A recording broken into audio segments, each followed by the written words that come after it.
Hey everyone, long time no see. Fortunately, missed a couple streams due to house hunting, and yesterday was technical difficulties.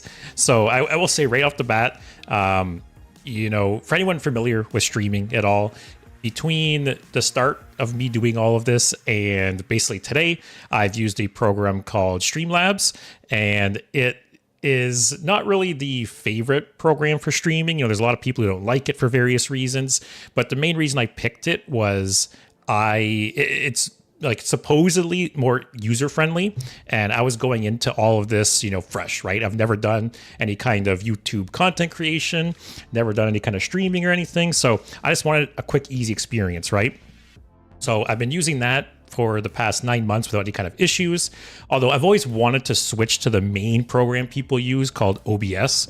And it's a little more complicated, I guess, but there's a lot more options. There's a lot more, support for it. There's all kinds of plugins. It's open source, and it's just, in the long term, it's the better program to use, right? So yesterday, I just couldn't go live for some reason. I'm not sure why. Hey, Spenny, I did forget to post on YouTube, actually. I was a little flustered with it yesterday. Basically, I just couldn't go live. I don't know why. I kept trying to go live. Twitch just wouldn't work at all. YouTube, out of the 10 times I tried, I think YouTube did go live once or twice, but I don't know what the situation was. But it was kind of like a wake-up call that I decided, okay, this is the moment that I should switch what software I use. So between yesterday evening and today, I've been working on switching over to OBS. So I will say right off the bat, please let me know if there's any kind of audio or visual issues or anything like that, because I am streaming with new software. One pro to it actually is I've talked about previously how, on my monitor over here, I used to have a box for Twitch chat and I used to have a box for YouTube chat. And I'm not going to lie, sometimes I would get very focused on one and I would lose track of the other one. And I always felt bad when I would leave, one of you guys hanging. But with OBS now, I built it where I have a combined chat. So I have one text box at the top now. It has YouTube and Twitch combined. So I will read all of your messages all in the same place. So hopefully, keep track of chat a little better there. But like I said, we'll have to see how it goes.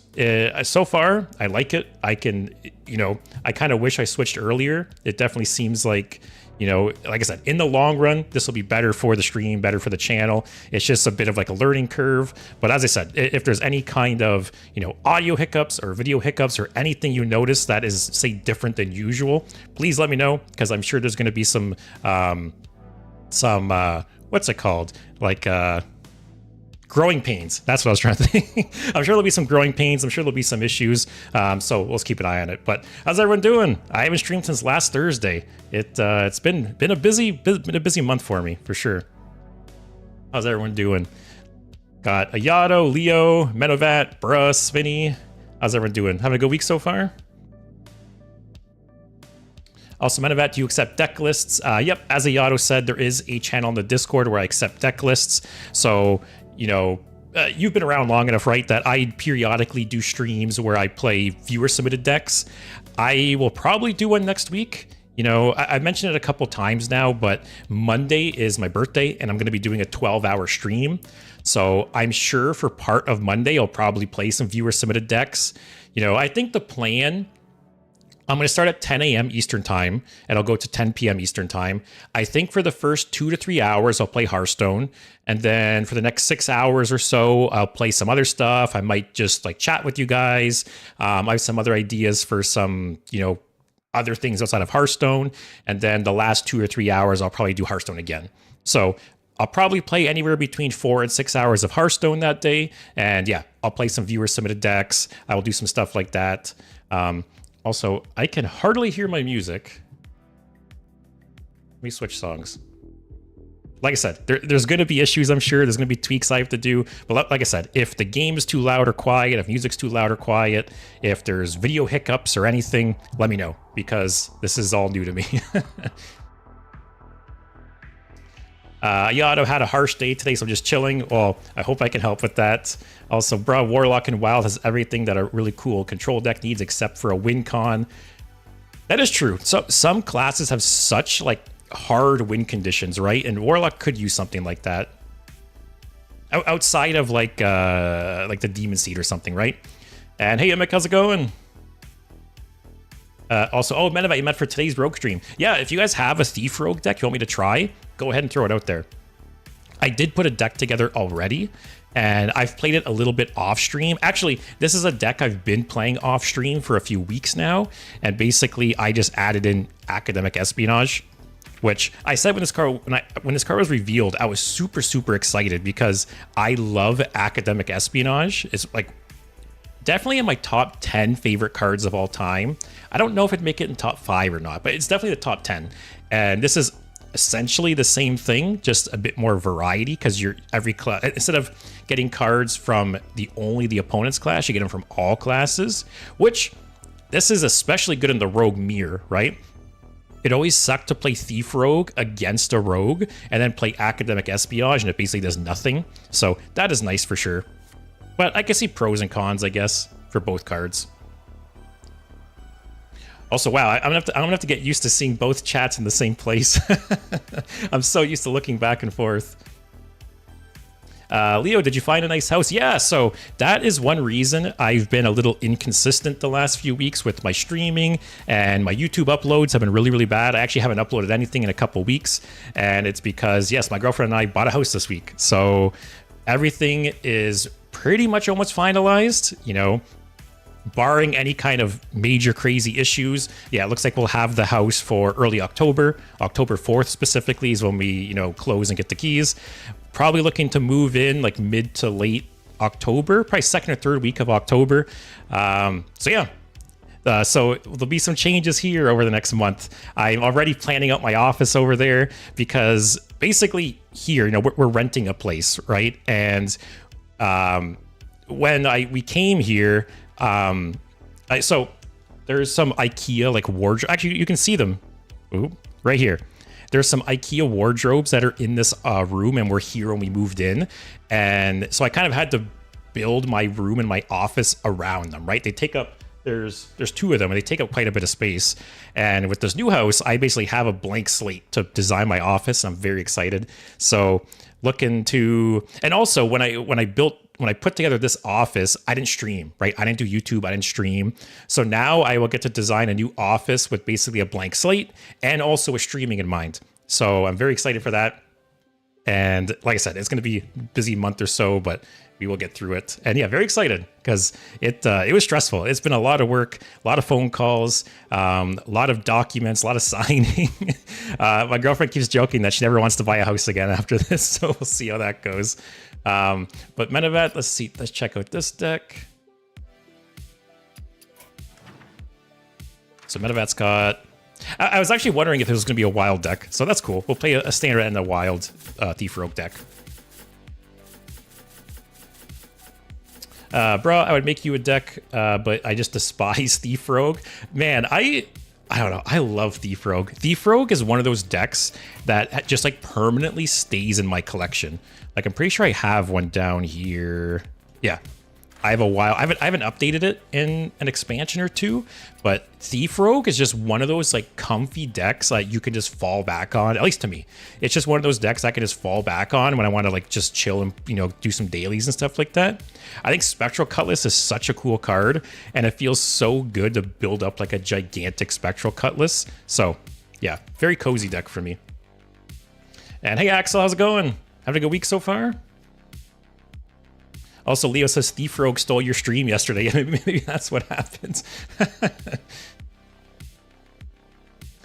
Spinny, hope it'll fit you well. Yeah, I think so. Basically, the house we got is 3-bedroom. We currently have a 2-bedroom. So we have our bedroom, we have my office, and then we have a future-proofed baby room. So as I mentioned before, you know, look to have children in the next year or two. So we are future-proofed a little bit in that regards.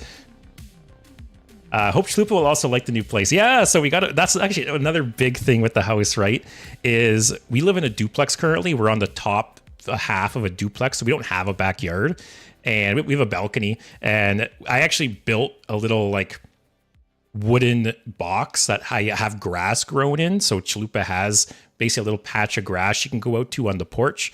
But yeah, one big thing with the house is Chula will have a yard now. So that is very, very nice. And she doesn't know yet. We keep telling her, but she doesn't know. Also, Svenny, I got distracted. Now you have both chats in the same place. Yeah, so can I screenshot it and show you guys? So yeah, basically after the technical difficulties yesterday, I switched what program I use for streaming. And with this new program, instead of having a box for Twitch and a box for YouTube chat, they're both combined in the same place. So I can show you guys. Yeah, so that's what it looks like for me now. So it's going to take, I've already noticed it's going to take a little bit of getting used to, because I'm very used to like having to constantly look back and forth and kind of keep track of two chats. But yeah, very nice to have it all in one place now. So it'll take some getting used to, but like I said, in the grand scheme of things, very good change. Yado, I love the idea of playing it, but hate being played against it. So I feel like Thief Rogue is one of those decks where, yeah, if you queue into it, and they get the Spectral Cutlass going, and you don't have weapon tech, it feels bad, for sure. Because Thief Rogue, like the Spectral Cutlass gets really big and just like grinds you out, right? But if you have weapon tech, it is like such a glass cannon. And that's why usually if I play Thief Rogue and I suspect the opponent has a Viper or something, I try not to commit too hard to the first Cutlass, just in case they do destroy it, because then you can play the second one and fully commit to that one. But like I said, if you play against this, don't have weapon tech, definitely sucks. If they have weapon tech, it sucks for you. So it can be very flip-floppy in that regard for sure. Metabat says, moving's awful. I've been through it 3 times in my life already, and it awaits me at least once more in the future. Yeah, I will say too, moving obviously gets worse the more you accumulate as well, right? Like when I first moved out from my parents' house to, I moved into just a 1-bedroom apartment on my own. That wasn't so bad. I didn't have a lot of stuff. You know, after I moved out, I bought like a couch and a dining table and stuff like that. But when I basically moved out, I didn't have much. It was like my bed, a dresser, my computer, stuff like that. And then I moved from the apartment to the current place I live in.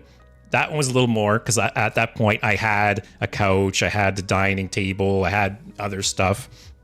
And now we've lived here for 3 years now, and we've obviously accumulated a lot more stuff. So yeah, moving from here to the house, it's going to be a lot more. Actually, I said to my girlfriend recently that we'll actually have to buy rent a moving truck this time. Because when I moved to my apartment and when I moved here, we pretty much just use like pickup trucks. You know, like my dad has a pickup truck. We know friends with pickup trucks. But we will have to get a moving truck for the house, unfortunately. So yeah, moving is not fun. Packing also not very fun sometimes. Yado, Spectral Cutlass is so cool. I wish I could make it work. I was so happy when they brought Spectral Cutlass back to standard. Because like I said, Spectral Cutlass, Academic Espionage, like some of my favorite cards of all time. Axel, just a diamond in Magic Arena. Nice. Like I said, Monday's my birthday. I will be doing a 24-hour stream on Monday, and I will be playing Magic Arena at some point. So I actually haven't played it in a while, but I'm looking forward to playing it because some of you guys, I talk about Magic all the time, and I know some of you are familiar with Magic. Some of you know nothing about Magic, basically all I've explained to you. So it'll be nice to play Magic Arena and have a point of reference as I explain some of this stuff to you. Steve says 24-hour stream. Oh, I might have misspoke. I'm doing a 12-hour stream. Sorry. I originally thought about doing a 24-hour stream, but then I thought that might be a bit too tough. So I'm going to like ramp up instead. So I will do a 12-hour stream for my birthday on Monday. And then who knows, maybe like New Year's or over the holidays, I'll try a 24-hour stream, but we'll start with 12. We got to ramp up. Even 12 is quite a lot. Yeah, we'll have to see. I've done, so for the Perils in Paradise launch and the Whizbangs Workshop launch, I did 8-hour streams, and I thought they were fine. Although, I feel like 8 is maybe kind of like the cutoff point where, you know, 8 is like a typical like work shift, right? So I feel like the 8 to 12 hour mark might be a little harder. And I'm definitely gonna have to make sure to stop to take some breaks and like eat and stuff, but we'll have to see. Because, yeah, the 8-hour ones were okay. So, what's 4 hours more? I guess we'll see. Chaos, what if you wanted to play Thief Rogue with Spectral Cutlass, but God said Restaurant Viper? Yeah, that's sometimes it happens. Actually, that's the one thing I'm really worried about today too, is as I'm sure all of you are aware, Big Spell Mage is by far the most popular deck right now, and Tsunami is just going to screw me over. I think, like, I wouldn't say it's 100% that they will win, but yeah, it's got to be like 80% in their favor. Because if they get like Tsunami off early, I feel like there's just no way for me to win. So that's the one thing I'm worried about, actually. I almost didn't even stream this deck today because I was worried about running into just endless mages and not even being able to do anything. So we'll have to see. Bruss says Tess is Shutterwalk, but cringe. I actually don't even have Tess in this deck. The main reason I don't have Tess in this deck is because if you switch heroes with Maestra, Tess can actually screw you over.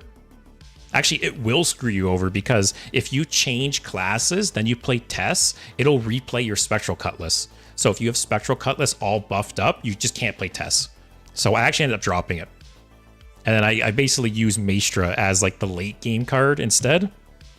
So we'll have to see.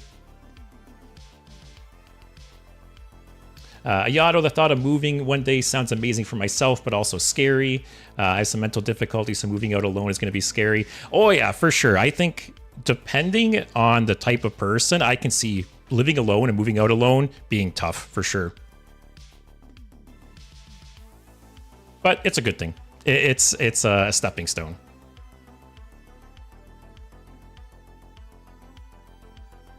What else we got here? Svenny, if I have enough time, I'll get acquainted with MTG's rules by that time. Yeah, or like I said, I think it'll be fun to play Magic Arena on Monday and kind of explain things to you guys because, as I mentioned, right, I've referenced Magic Arena so many times on stream. I've compared a lot of mechanics to Hearthstone to kind of help you guys understand them. So actually playing Magic Arena and actually showing you guys and explaining it, I'm excited. I think it'll be fun. I always like explaining games to people. I've taught multiple friends how to play Magic, and yeah, it'll be fun. But, you know, we'll keep talking as we play, but this is the first deck I'll start off with. This is the standard version. Basically, just Thief Rogue. I got Tarslick in here because you could do some fun stuff with, like, the health drink. You know, it turns the health drinks into 6 damage, healing 6. Pretty big there. Got the new Agency Espionage. Got Treasure Hunter, Eudora, and Maestra as like the late game, possibly win conditions if needed. Got some health, got some attack buffs with Mic Drop. Got Valera's Gift and Deadly Poison. Obviously, Sonya can go off with the Valera's Gift and the Deadly Poisons. So it is not uncommon to get the Spectral Cutlass above 10 attack, which at that point, you know, it's nice because say you're playing against like Reno Warrior or something. If you get a big weapon going and they play like Boom Boss or something, you don't care. Because it doesn't destroy the weapon, right? So we'll see how it goes. I like the deck a lot. Like I said, I'm excited to see the new Agency Espionage. I'm just worried about running into, you know, mages back to back to back. So we'll see. If I run into nothing but mages, I'll probably switch to the wild deck earlier than I play it. Also, Leo, losing against Shutterwalk feels bad. Losing its Tess is fair because it's random. The weapon can be annoying though, yes. It's not a mage, guys. Good start. Also, like I said, just reiterating, I am using new software to stream. I got all the basic stuff set up, but if you guys... Not a... I think I'll drop this for some kind of weapon buff, maybe. But as I was saying, I'm using a new software to stream. I think I got everything else set up, at least like the basics. But if you guys notice any kind of hiccups, whether it be audio stuff, video stuff, whatever, please let me know. Because until I watch the stream again this weekend, I can't tell for myself, right?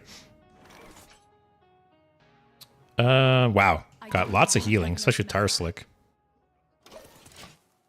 All right, I'm okay with this hand. Theo says 24-hour stream, go for the record. I think, like I said, maybe like in the new, like around like the holidays, like New Year's, Christmas, maybe I will attempt a 24-hour stream. We'll have to see. Justice is mine. Also, Svenny, I had a very stressful day and I might get some awful consequences soon. Well, hopefully At least the next few hours will be a little better. Chaos despises big spell mage. It's already only been a day. Yeah, so I will say, with all the house stuff going on, you know, I haven't been paying a whole lot of attention to Hearthstone recently. You know, I've gone days without playing recently. I haven't been checking the Reddit and stuff a whole lot. But the little bits I have been seeing are people losing their minds about big spell mage. It's so funny. Justice is mine. All right, good start so far. If I can get something to deal with these worms. Actually, maybe I could get something quick draw. Leo, to be honest, I would probably keep Test for the Battle Cry and drop Maestra, or maybe you can try them both. So if Maestra wasn't the tourist card, I would probably agree. But I think Health Drink is such a good card in Rogue that I feel like it's worth, like, Maestra's a cool card in its own right, but I think Health Drink is so, like, Health Drink fills in such a big gap to Rogue for me that I think it's worth running. But I can see an argument for otherwise as well. Is this like Reno? What is this?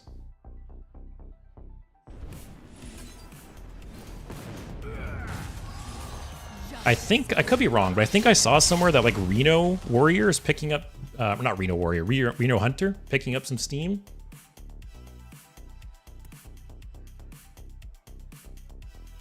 Chaos, maybe you could try Warp Forge during your birthday stream. Yeah, actually, I have that written down in my notes. I remember when we talked about that.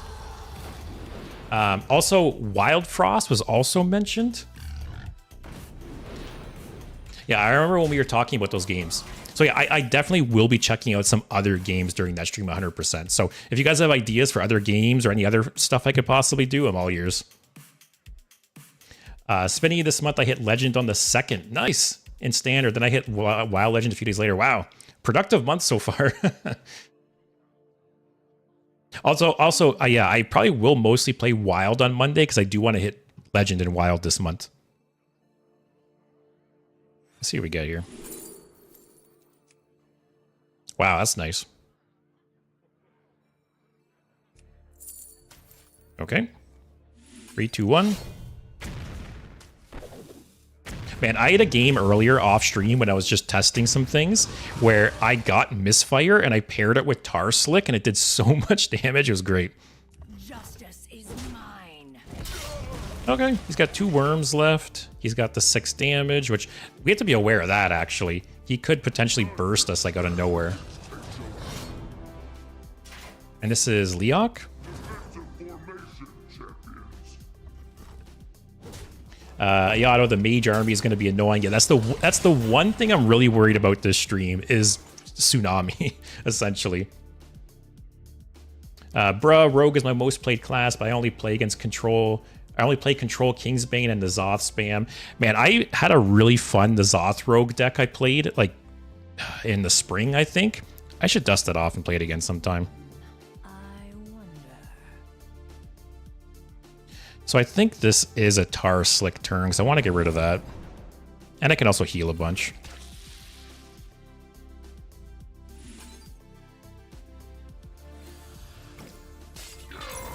Yeah, see, the Tar Slick's nice, because here I'll deal 8 damage and I'll heal 8. Like, it's really cool interaction. With Tar Slick, with Health Drink, with the Spectral Cutlass. I don't know why I haven't really given this card much thought, but I've really been liking it lately. Spinny, there's one exciting control deck in WoW that you might like a lot. It's Ping XL Mage. Is that the deck where you hope to get the dragon that lets you refresh your hero power to just kill them with Reno? Because I've been wanting to try that combo for a long time, actually. It's kind of funny because it's basically like luck dependent, right? You're waiting to get the specific hero power from Reno and then you can win. But if that's what you mean, I'm curious. Axel, they need to change the 4-mana rogue card back. Which card are you talking? Yeah, which 4-mana card are you talking, Axel? Yato agrees, Health Drink's amazing. Ever since this card's been announced, like, I don't care for Warlock, although I don't think it's a bad card for Warlock. It's just Warlock has better things to do right now. But this card's so good for Rogue, I think. Svinny says Pizza hit top 1 with Reno Hunter. Okay. I thought I saw something about Reno Hunter online. Also, Chaos says Wild Frost is great. Yeah, I have Wild Frost and Wartforge written down, so I might have to check out one or both. I wonder. Little annoying because I can double health drink to kill one, but then I can't kill the other. I could health drink Velarok. I wonder. I don't want to take too much damage because he does have this. Like I have to remember he has 6 damage for 1 in hand.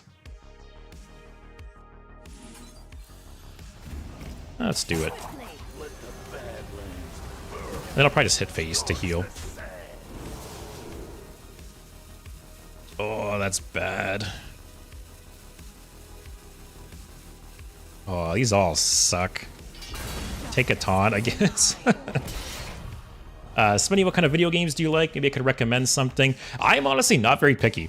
I play and have played RTS games, third-person action games, first-person shooters, strategy games. Like I feel like the only genres I'm really not into are like fighting games.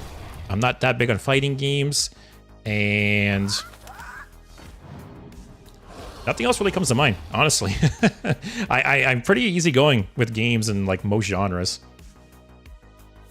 Yato, I'll always recommend Undertale, but I don't know if that would be your cup of tea. So I definitely know the name Undertale. If you asked me what genre is or what it looks like, I couldn't tell you, but I know the name. Let me let me Google it. Oh, that was a good top deck at least.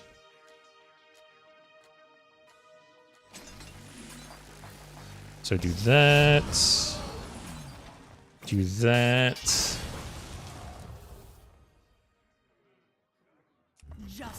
Get rid of the biggest one, I guess. All right, so he's got 11 damage on board. He's got 6 in hand. I don't think I'm dead. Also, Undertale. Let's take a look. That is not at all what I expected. What type of game is it? What do you do exactly? Axel, the one that replays. Oh yeah, I know what you're talking about. The card that lets you replay the last non-rogue card. Yeah, I played a game off stream where my opponent was a mage and they cheated out Sunset Volley, and then they played 2 of that guy to play 2 more Sunset Volley. Wasn't a fun experience. All right, we can do a bunch more healing.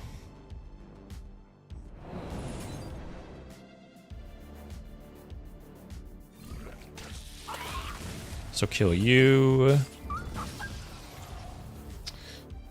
Oh, might just play the taunt. Justice is mine. Or wait, this is 6 damage. This is 4 damage, right? This is better to kill, I think. So, oh shit, he's got 17 damage there. Yeah, I need to play the taunt. I might be dead still.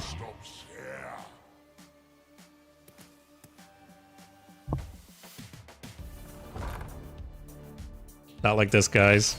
Not like this. Ayato, did you ever make a tier list for each expansion? No, but I have that on my like to-do list. I think I'm dead. Oh, he's got 6 damage in hand still. Yeah, I'm dead. Oh well.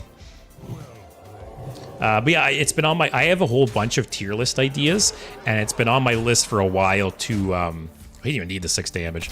It's been on my list for a while to do a tier list for all the expansions. My only thing is that it'll probably be a long video. Like if I were to stream that tier list, I wouldn't be surprised if that was the entire stream. Which isn't a bad thing, because I've had some long tier lists before that took like 2 hours, and they're fun.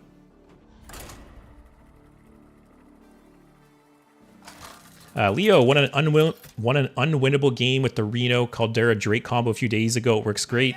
Yeah, like I said, I want to play that. There's so many combos in Hearthstone that I just want to pull off at least once. You know, there's in Wild, there's like the Line Cracker Druid combo. I want to play that at least once. I never have. I want to do the infinite hero power with mage. That's another one. Wow, all these hunters. I was so scared of mage, and I'm just getting hunters. I'll keep this for fan and knives, actually. Leo, also fair point. Forgot Maestra is essential for the tourist card. I only ever play WoW and I don't like the tourists a lot. Yeah, like I said, Maestra, I would probably play Maestra even if it wasn't the tourist card. But the fact that it is just like the icing on the cake for sure. Minivat agrees, Undertale is awesome. Have you ever played Disco Elysium? I haven't. Disco Elysium is another game I'm very much aware of. You know, I've heard nothing but good things about it. I'm pretty sure it's won tons of awards. Very, very highly rated and very like highly talked about, but I haven't played it, no. It's a first-person game, isn't it? Or am I thinking of something different? Also, I have to ask, because like I said, I'm going to ask this a couple times over the course of the stream. According to the information I have, there's been no frame drops. Quality seems okay. Is the sound okay? Everything look and sound okay so far? You guys have to let me know.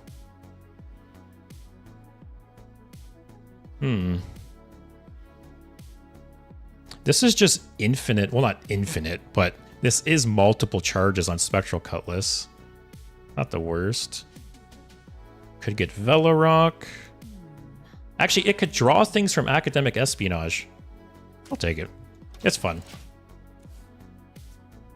Ayato, RPG game with choice making there matters, with different types of patches to take. It's a pretty long game. It's lots of fun. You ever heard of Hearthbound? It's pretty similar to that. Oh, Earthbound. I was to say, we're straying very, very close to Hearthstone here.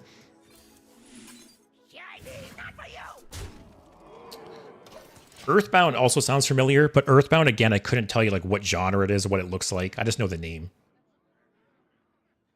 Spinny didn't like Disco Elysium at all. Chaos, everyone teching against mage. Now everything is aggro, hence the hunters. It is funny how the meta works out that way, you know? There's some kind of deck that just like breaks through the meta. Everyone starts playing, but then everyone starts countering it, right? So yes, over the last couple of days, mage has been very, very popular, but now I'm sure whatever counters mage is going to be even more popular. Which, is it hunter? It sounds like it is, maybe.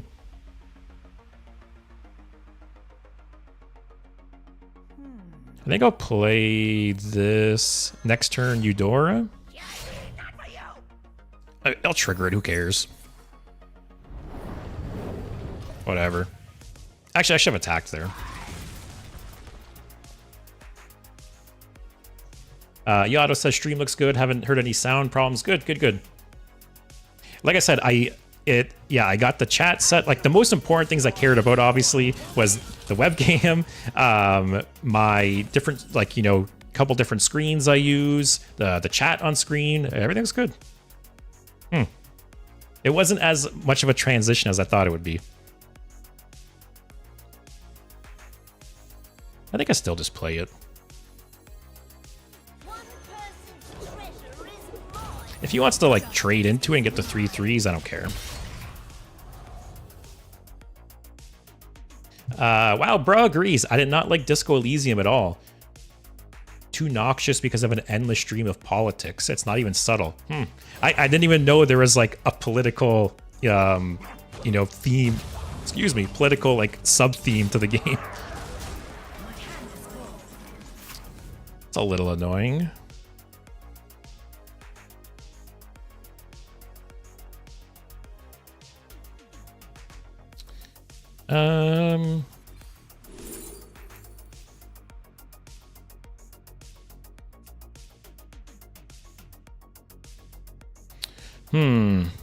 Hey, I can double up bananas with Sonya. That's something.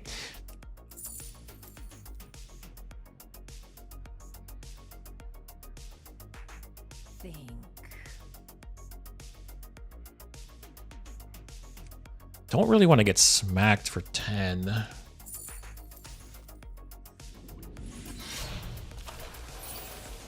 See, the annoying thing here is I could like dubious purchase, but if it kills this, that really sucks.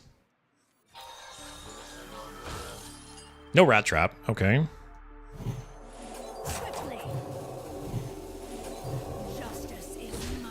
Do we think it's freezing trap or bait and switch?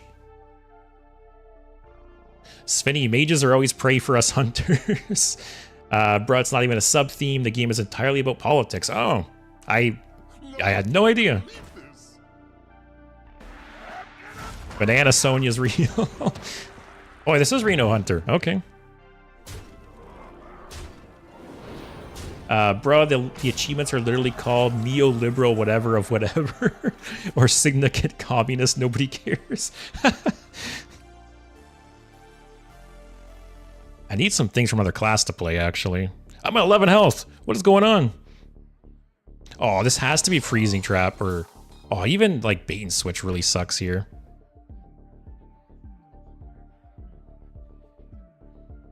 Oh, I'm in a rough spot.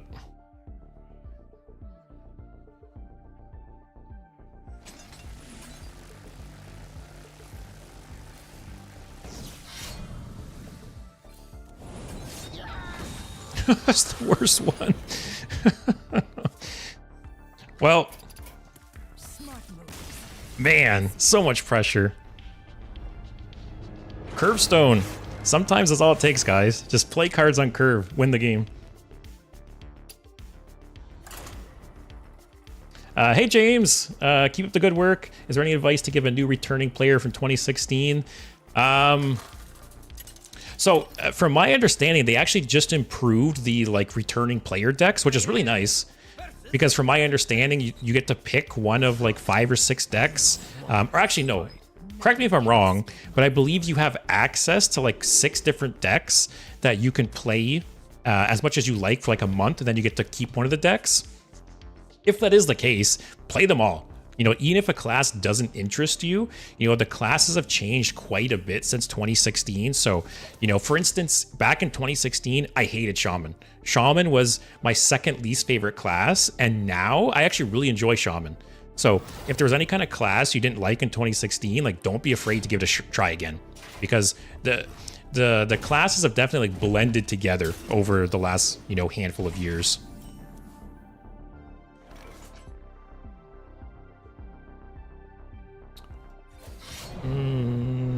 Okay. Bruh, the world's most laughable centralist, biggest communist builder. Actual achievement names. Axel, they also give 2 or 3 free decks on top of it. Oh, do you get 2 or 3? Nice. I will say, they have definitely improved the new player experience for the game. You know, back, like, for anyone who's like a Hearthstone boomer like me, we didn't get shit back in the day. Like, we got like a pat on the back. Now people get like free decks, they get so many free packs. They're very generous, I think, with the, you know, the new player experience and like what they give you to get started in the game. So that is nice. For anyone coming back to the game, for sure. Ben Brode Hearthstone was stingy. Love him or hate him, Ben Brode had some pros and cons, that's for sure. Like, on one hand, for sure, there was some negatives of Hearthstone under his management, but I also feel like there's some shit that's happened in Hearthstone over the last couple of years that would never happen with him in charge too. Why do all these guys got the perfect opening?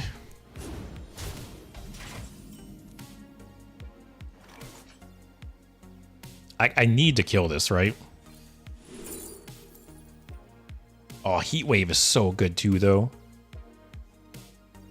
I could Heat Wave, swing into it. And then next turn... Yeah, I like that better.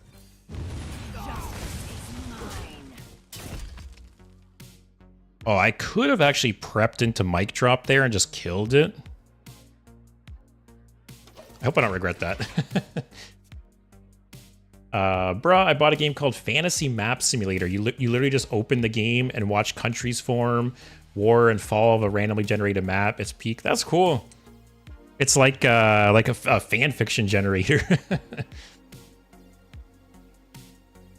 James, the combos have thrown me for a loop. I look up on turn 4 and there's an 8-8 I'm staring at. Yeah, I will say, compared to 2016 Hearthstone, the game is so insanely fast. It's too fast, in my opinion. And Yeah, if you were to like put me in a time capsule in 2016 and resurrect me now, it would be insane. The difference in the game for sure. Okay, that was a nice draw.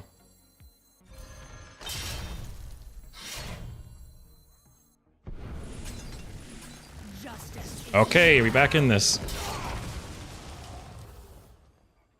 Axel says Ben Bro was good, but the monetization sucked. So what's funny about that, and like that comment, right, is Ben Brode moved over to Marvel Snap, which I don't know a whole lot about Marvel Snap, but most of the stuff I do see is that people complain about how bad the monetization is.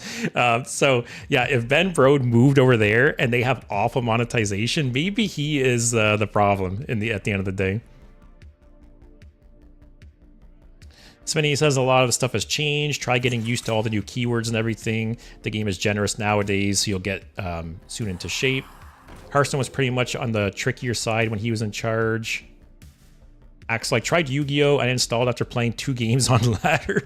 Yeah, so Yu-Gi-Oh! I've mentioned this before, right? Because most card games I've played. I have played, you know, Gwent, Legends of Runeterra, Magic Arena.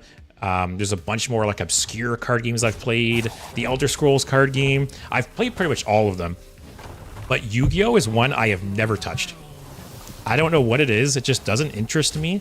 And I've heard so many negative things about the game. I've just never even given it a shot. I've heard, you know, horror stories of people losing Yu-Gi-Oh! Games on like turn 1. How it's apparently very much like a solitaire game. Also, this is kind of shitty because I can't swing here. But I feel like I have to swing here. I can't even trigger mic drop reliably. At least for the buff. One thing I've learned about this game, or like this deck, is you need to be willing to not finale this card. Obviously, it's preferable, but there's times where you just can't. It was like the 2 worst cards to draw. Health Drink would have been amazing. Oh, man. Actually, kind of funny. If I Tar Slick and hit this, he takes 10 damage. This is a pirate, right? Yeah. All right. Really sucks. At least I only invested 1 buff into that.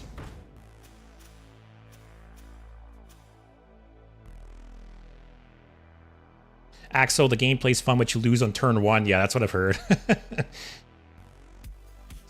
Leo, you had to work with what you got. No power creep. Mach 100 just feels overall pretty much lazy design nowadays. Yeah, I've mentioned this many times, but what I really miss about like the Ben Brode era of Hearthstone is, yes, there was RNG, but I feel like there was much less card generation. You know, back in the day, you pretty much knew, you know, the resources you had to play with, and you knew the resources your opponent had. Like, think about if you're like in a control, say you're playing Control Warrior against some other deck, right? You typically know how many pieces of removal they have. You know how many board clears they have, and you could plan your resources accordingly. But in Modern Hearthstone, you just RNG generate endless removal, endless card draw. You can't, it's hard to play around things because there's so much generation and randomness. And that is one thing I really miss about old school Hearthstone, is people having like finite resources, because that just doesn't exist anymore. Also, talk about another awful top deck. I can't even combo this. Okay, Blast Wave. Blast Wave keeps me in this game.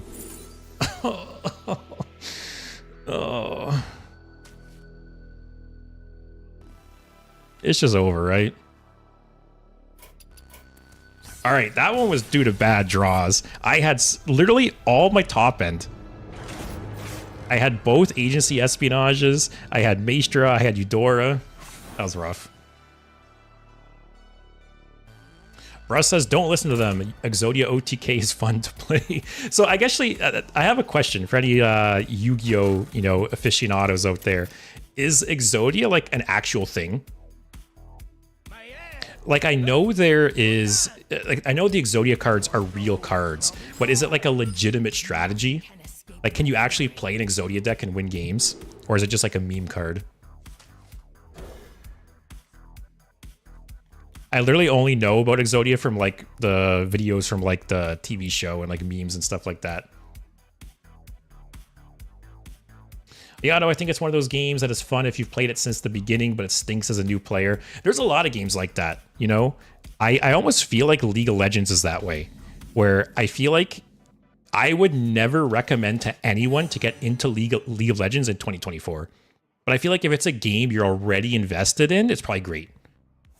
And I think that's a real big problem that a lot of games are struggling with right now, is they have a dedicated player base, but they're having a hard time attracting new players. So I feel like their populations are kind of just stagnating or even declining. Hearthstone, I feel like I said, I feel like Hearthstone is very decent nowadays for new players. But say like Overwatch, League of Legends, stuff like that, I feel like very, very rough for new players. Okay, we're just not doing anything, I guess.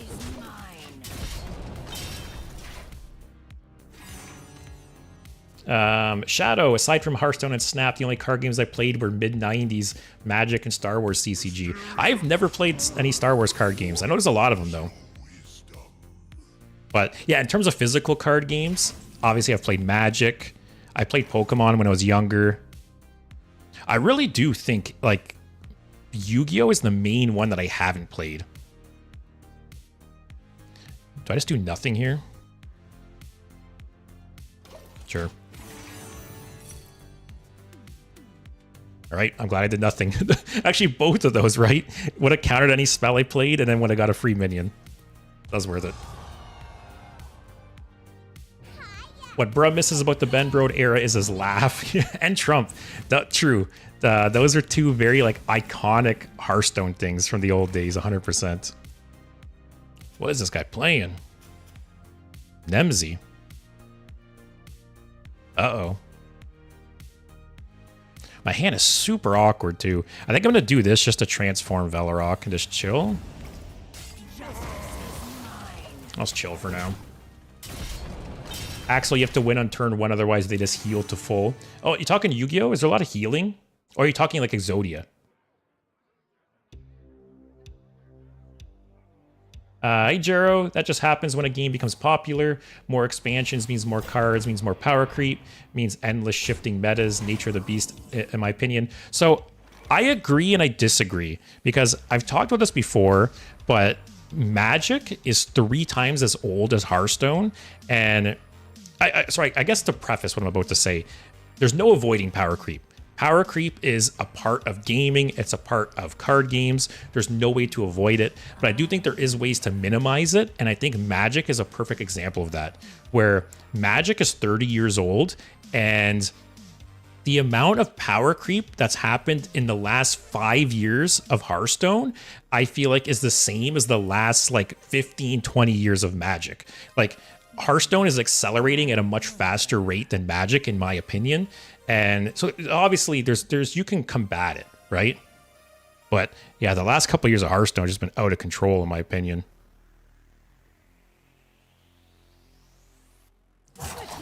Do I just chill? Next turn I could like double Tar Slick, Health Drink, and some other stuff. Yeah. Maybe he'll trade Nemzi into this. Ooh, that one's insane, actually. For anyone unfamiliar, because I did not really know anything about this card, because it's from Caverns of Time. This is the new Alakir. So Battlecry, who gives a shit? But the hero power gives you Divine Shield, +2 attack, and Wind Fury. So imagine with a big Spectral Cutlass getting Wind Fury. Yeah, this card's crazy. Okay. Now I just need to get Spectral Cutlass. I'm so surprised he didn't... Oh, this is the end of every turn. Wait, what did he destroy with that? Wretched Queen. I wonder. So let's go Tar Slick here. Kill you.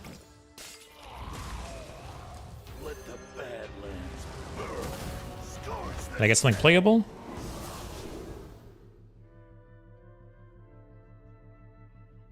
It's the only one that does anything.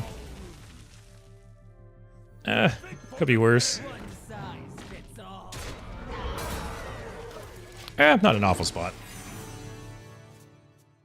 Also, actually talking Hearthstone.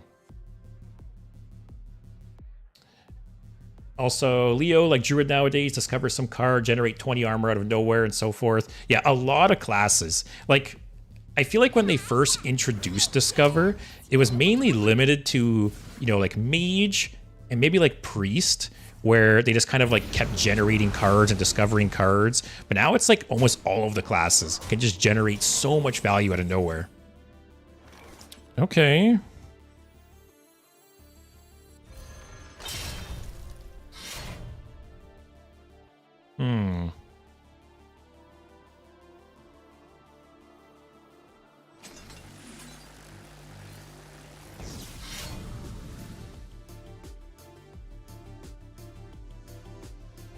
Actually, oh, should I have Tar Slicked there? Whatever. I'm actually in a decent spot, I think. Next turn I can Alakir and Hero Power. Actually, I can't swing twice though with Alakir. Maybe I don't play him. We'll see. James, you ever do that Bomb Rogue deck as a rogue? Oh, I'm guessing you mean like Mine Rogue? Yeah, some of those decks, man, you have like a good turn 1, 2, 3. It's just nothing you can do. Also, bruh, Exodia gets support every now and then, which is the coolest thing about Yu-Gi-Oh! They support older archetypes, but it sucks. Yeah, oh yeah, doesn't also Yu-Gi-Oh! Not have a rotating format? Like, aren't like all cards usable in Yu-Gi-Oh! There's no like standard in Yu-Gi-Oh! Correct me if I'm wrong. Also, Murray, I don't have any kind of bot set up for the deck code. Let me get it for you. That's one thing I've always had on my to-do list.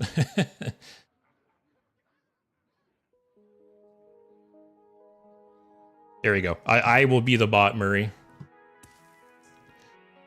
Okay. I think I Tar Slick now.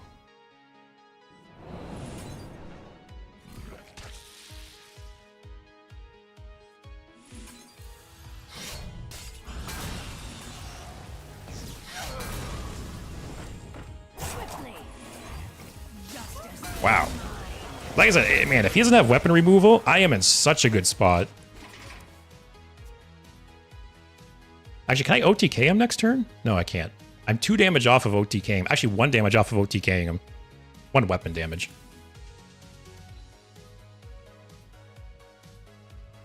Hearthstone just isn't the same without Trump. I agree. Trump is one of those creators that like I miss a lot for sure. And like I know he still posts stuff every once in a while, but it's not the same. Trump stuck around for a lot longer though. Didn't he only leave Hearthstone like last year? Yeah, if I'm not mistaken, I think he did leave like last year. Which if you consider that he was basically there from the very beginning to like a year ago, very long. Like how many Hearthstone content creators have been here since the start? Like not a whole lot at this point still, right?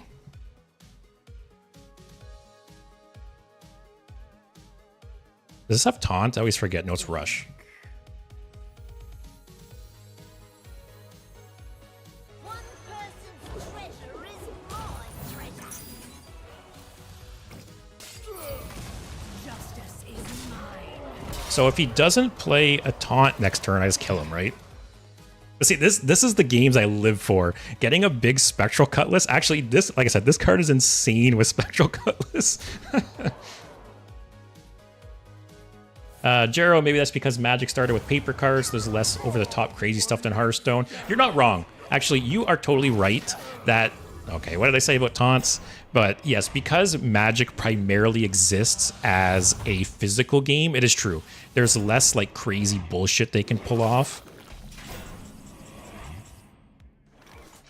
Oh, I need to kill this thing. I'm 1 damage off of killing it. Because I could backstab it.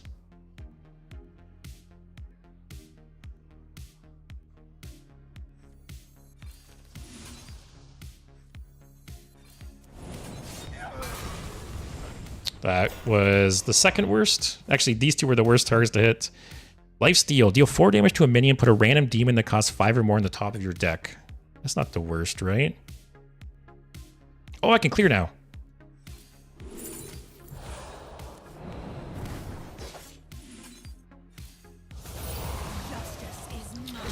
All right, just keep full healing every turn. Bro, I think that Druid is basically the only class that kept its identity. It got more ramp, more armor, more late game. It still sucks at removal. Yeah, you're not wrong. I think, but also at the same time, they're like, even from the beginning, at the early time of Hearthstone, there wasn't a lot that Druid couldn't do, right? Like, it's always kind of had like the jack of all trades identity to an extent. Also, Axel Yu-Gi-Oh! Only bans and limits cards. That's crazy. So in Yu-Gi-Oh! There's no standard format, like at all. Like there's only one format in Yu-Gi-Oh! Where you play with all the cards. Is that how it works? Also, Jero, problem with Druid is that it's always been OP in my opinion. Then they got the Titan with the 3 best abilities. Yeah, I always think back, if I'm thinking like old school Hearthstone, right?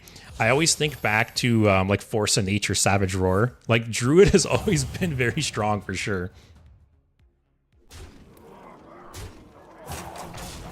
Alakir gives you 2 attack. Yeah, I think when I talked about killing him earlier, I think I was accounting for the 2 attack.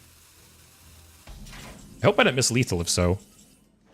I might just play him here, because the Divine Shield, I can save this 10. This is a nice card, too. Also, if Agency Espionage gave me a charge, Divine Shield, Taunt, or Wind Fury minion, I'll draw it here. Let's see.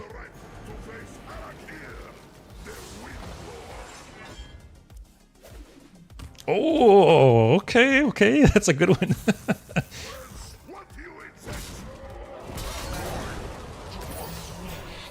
All right, let me complete that. I totally forgot I had the mini quest going on. Probably get this. Remove a taunt. Ooh. Okay.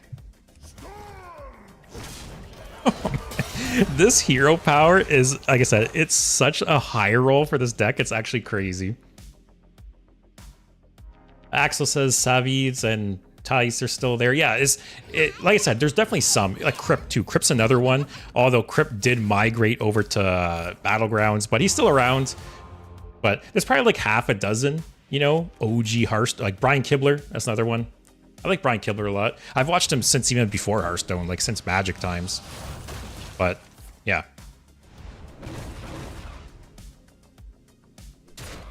Murray, replacement recommendations for Eudora or is she key? Eudora is not at all key. So if you want to take Eudora out, I would probably put Tessin. That's my recommendation. Eudora is very much like a fun card. I would say if I was really trying to climb with this deck and be really competitive with this deck, I would take Eudora out probably. Eudora should be like 4 mana. It could be still even cheaper. Is there a lethal here? I feel like every turn from now on, I'm going to be asking, is there lethal here? I feel like there is lethal here. Let's do this. Oh, it's not even close. Okay. All right. Man, I had so many taunts to go through too. That's what I was saying, right? You build up like a big spectral cutlass, and if they don't have weapon removal, you can just grind people out. Because even if they keep like filling their board, even if they keep playing taunts, you're just full healing every single turn. But on the other hand, like I said, if you had weapon removal, it would have been like soul crushing, so bad. Oh, our first mage, guys. Uh-oh. I think the only way I win this game is like by them drawing bad, pretty much. Chaos, I'm 1/10 of the way to having enough points to make you concede. Your days are numbered. So what I'm waiting for, I always forget I have the channel point reward to concede. If someone's smart out there, what they're going to do is they're going to wait until I'm like 1 win away from legend and then make me concede. It's going to happen. I know it's going to happen, and I'm going to forget about it until that moment, and it's going to be the worst. Because I know some people have mentioned they have enough points for it, so they're just biding their time. Crip and Dog. Yeah, like I said, there's definitely like half a dozen. I feel like half a dozen content creators that have been around since the start and are still going to this day. Which is crazy when you think about it. You know, being a content creator and continuously uploading. So not just that, right? Not just being a content creator and continuously uploading to YouTube and streaming for 10 years, but doing the same game for 10 years. Like, that's just crazy to me.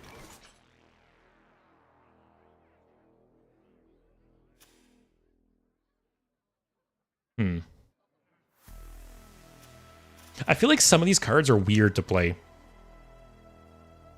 Oh no, how do I ban people in this new chat? Let me look.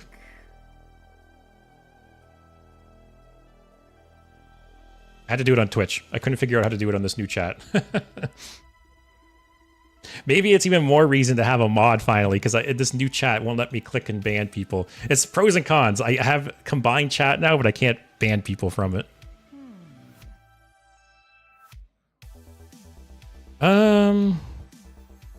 I might do this just to transform Velorock.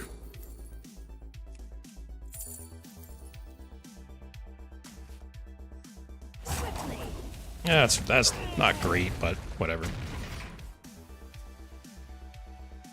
Also, Axel, some people tried to bring back a legacy format, but it has no rotations in general. That's crazy.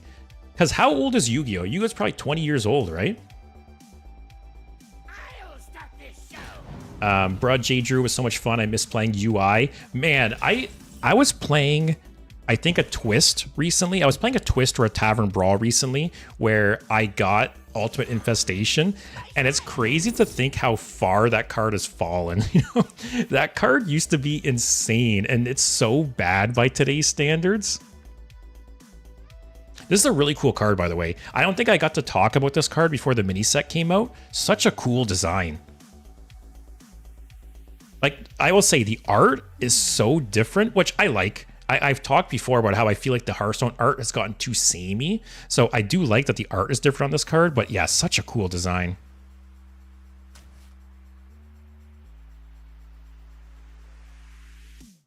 Do I just play this now? It's going to take me so long to get 5 corpses, I feel like. As cool as it would be to copy it.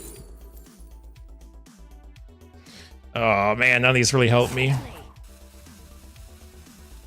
Oh, I have Spectral Colors already.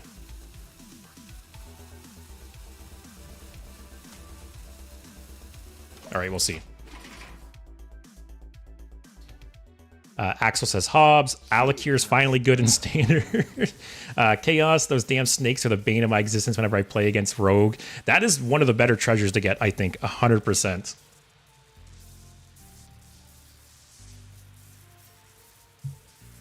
Axel has the points, but I'm not evil, promise. I don't trust any of you guys. I know you. Some of you guys are biding your time and are going to hit me with the concede when I least expect it. Because like I said, until, who was it? Chaos. Until Chaos mentioned it right there, I totally forgot I even had that reward as an option. So I'm sure in a week or two I'll forget again and someone's going to get me when I don't expect it. The good news is this guy's had a pretty shitty opening, right? Use it as an opportunity to get the Spectral Cutlass out.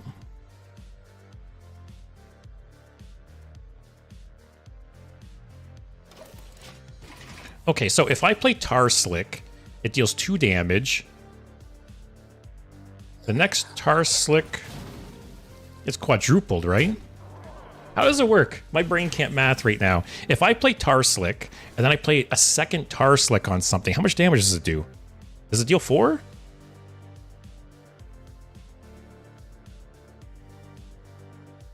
I don't know. It quads? Okay, okay. Oh, shit. Tar Slick with Lightning Storm would clear water elementals. Okay, we have an out, potentially. I don't have Shadow Step in the deck, so I'll just make this trade.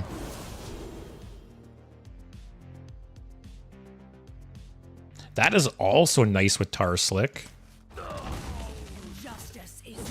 All right, it's not a lost cause, guys.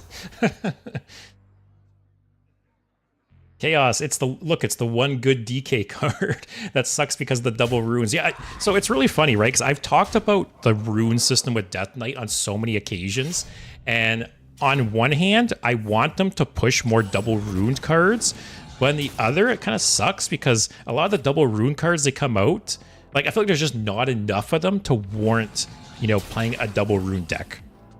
It's almost like they need to have an expansion where they fully commit to double ruined cards. Like introduce a shit ton of good double ruined cards and make it worthwhile to play that deck. That's what they need to do. Because as it is, there's only like a couple good double or triple rune cards, just not enough to like make it worth it not to play Rainbow, right? So we need a big infusion of good cards like that.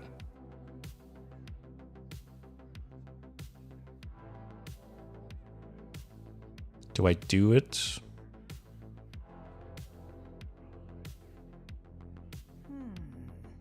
I could Tar Slick double health drink.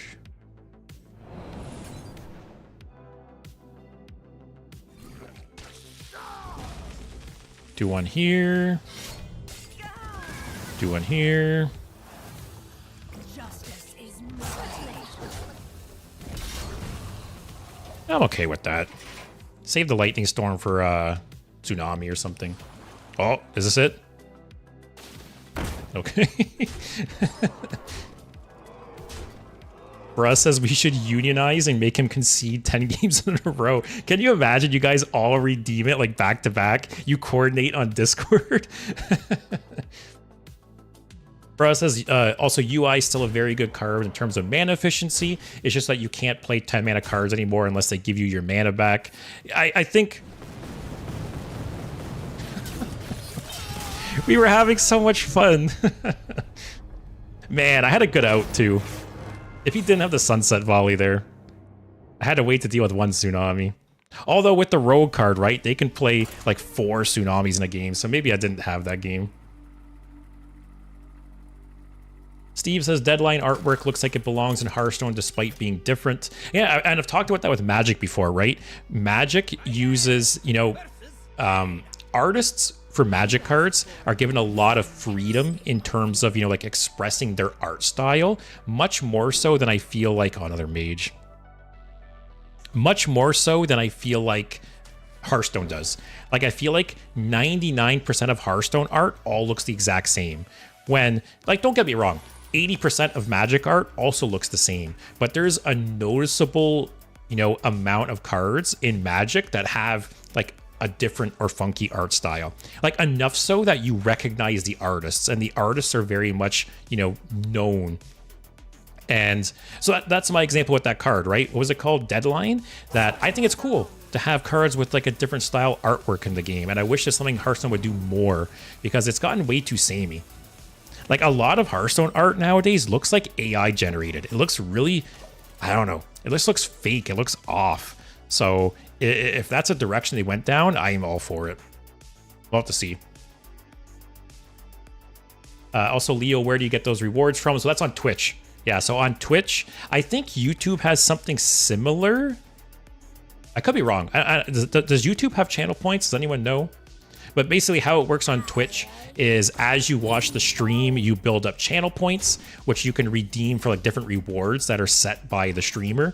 So I have one of my like top rewards that requires the most amount of points is you can redeem to make me concede a game. No one's ever done it yet, so that's what we're talking about. People are gonna redeem it one day and screw me over. But I don't know if YouTube has something similar. They should, because I think channel points is a really cool idea. Really, like, it's a really cool way for like your audience to interact with you and to do fun stuff. Metabat, it'd be funnier if you were one win from Legend and we all sent you to play multiple games of Battlegrounds. That's another option. Yeah, you guys just lock me out of the game. It's like I try to hit Legend at the end of the month and you guys just lock me out and prevent me from getting it. Let's get this going. Justice is mine. All right, let's see. I think that one card everyone hates is 5 mana, right? The Tourist. Chaos next expansion should only consist of double and or triple rune cards. For DK, it really needs that card influx. I agree. So that was my point, that they need to pick an expansion and basically dedicate it to like bringing back, you know, like ruined decks. So instead of, because like every expansion, right, they just keep promoting triple or rainbow death knight. They keep doing single rune cards, or they keep doing multi rune cards with like, you know, different runes. They really need to pick an expansion and go all in on the double and triple rune cards and try and bring that back. Because like the little sprinkle of them they're doing right now, it doesn't do anything.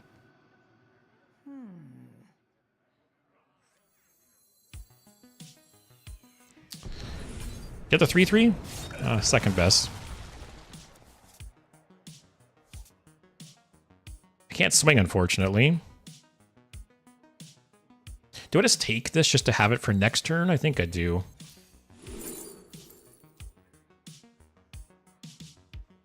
That's not the worst.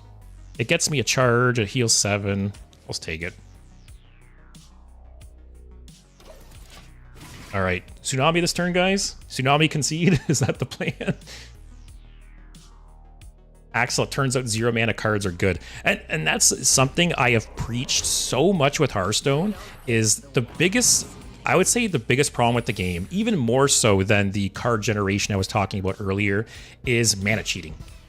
You know, time and time again, there's been decks that are just breaking the game because of 0 mana cards and mana cheating, but they keep doing it. Like, they just don't learn their lesson, man. Like, how many times does something like this have to happen, right?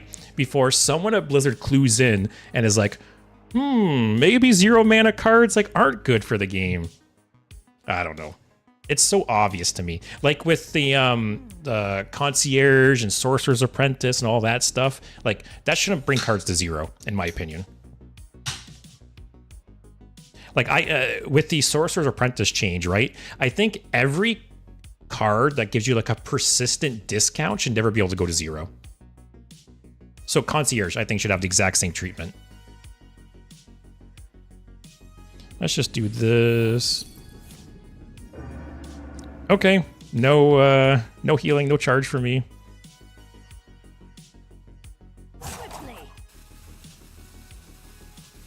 There's a lot of 2 mana ones. That's fine.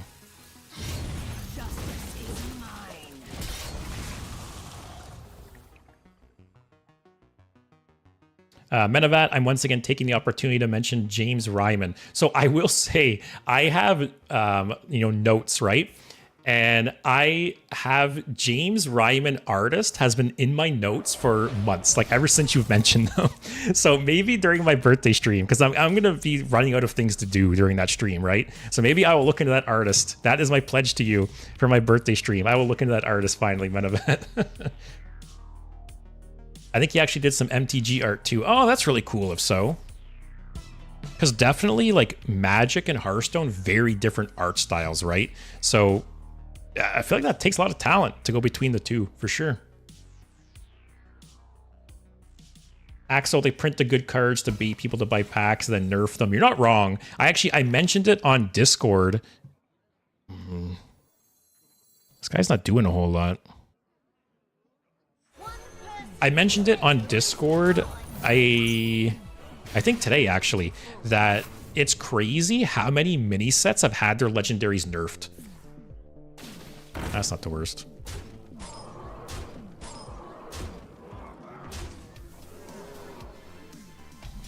Tar Slick double health drink. Actually, that clears 3 of them. It's not bad. The only problem is like if even 1 is up, right, I'm just frozen indefinitely.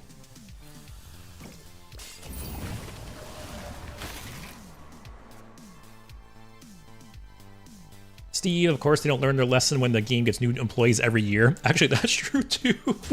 I've talked about it before, right? That, oh god. Is this what Hearthstone is now, guys? Am I just dead? Basically. All right, next game. I feel like every mage I should just concede. Because unless they... Because I will say, off stream, I did beat a mage. but I think it's just because they drew really, really poorly. So if they draw even like half decent, I feel like the game is like 90% in their favor. But yeah, like, as I was saying, right, that I was talking about that recently about how Blizzard keeps making mistakes, and I kept saying, how do they keep making the same mistakes? And it's because, as you mentioned, they basically just keep replacing their employees every couple years.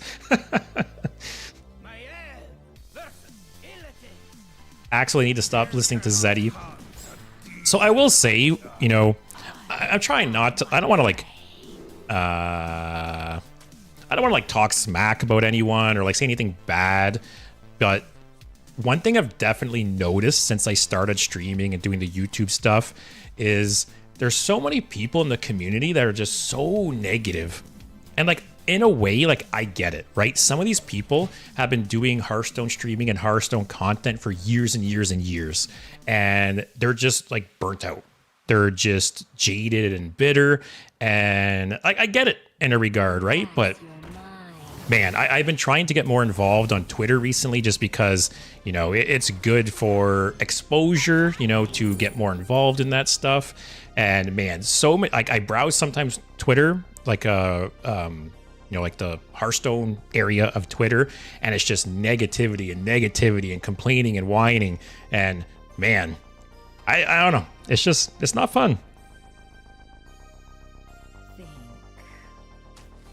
And I think that's one reason, you know, I place such a big focus on, you know, playing fun decks.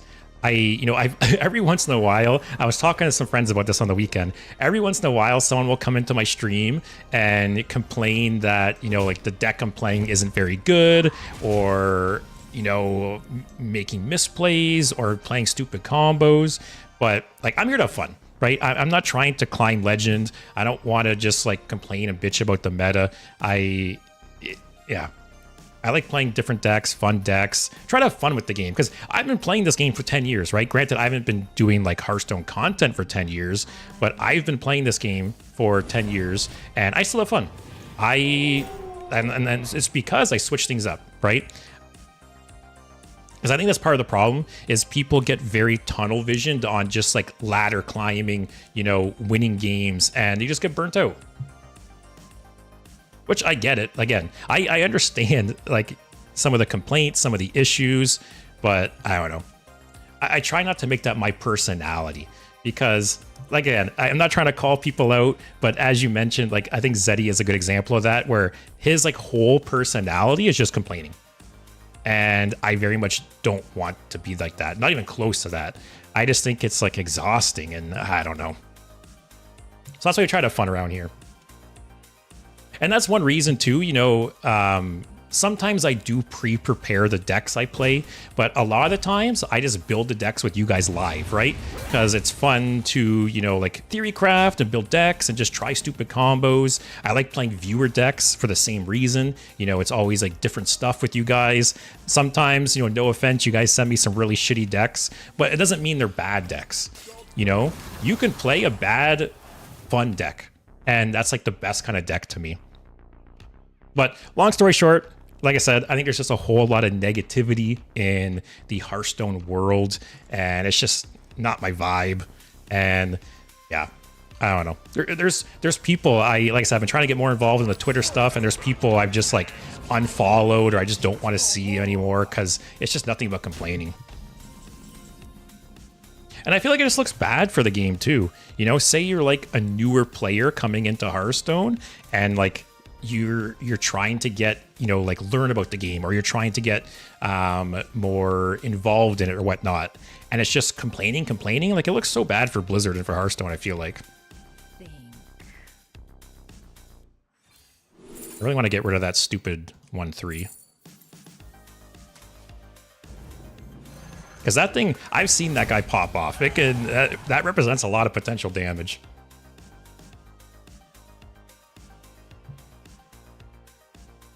Bro, you can cut 70% of Hearthstone negativity by blocking Zeddy.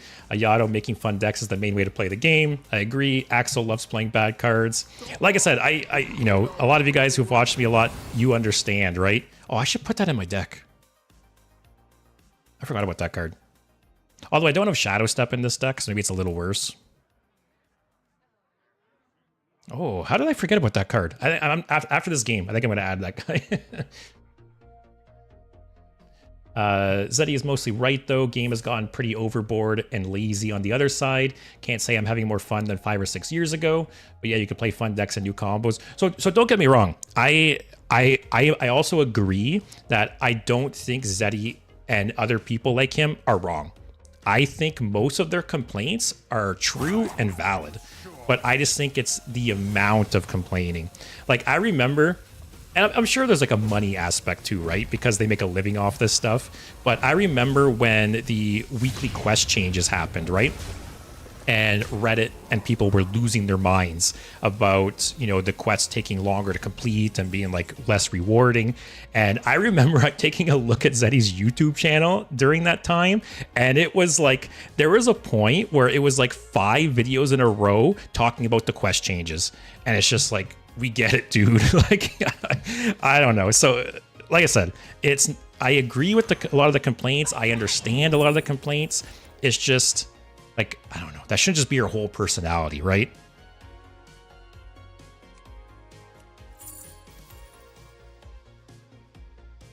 Explosive shot might be okay. Is this like a Reno Demon Hunter? Justice is mine. Bruh, he's been complaining for like 4 years straight. Plenty of good things happen in the meanwhile. Because yeah, there's definitely bad things that have happened with Hearthstone recently, right? But I don't know. I just think in life in general, not even just like YouTube and streaming and stuff. I think just life in general, I try to have a more like positive outlook, right? Because I think there's so much negativity in the world and people get so focused on the negativity. Like I know people in real life as well, right? That, you know, you say you talk with them or you hang out with them and it's like all they can talk about is just negative things, whether it's negative things going on in their life or it's negative things going on in the world. And I feel like, especially with like the media, right? The media and all like their fear mongering and like, you know, stuff like that. It's so easy to get lost in that stuff. And I guess that's the whole point of this whole tangent is just I try not to get, you know, like sucked down that rabbit hole because it's so easy, 100%.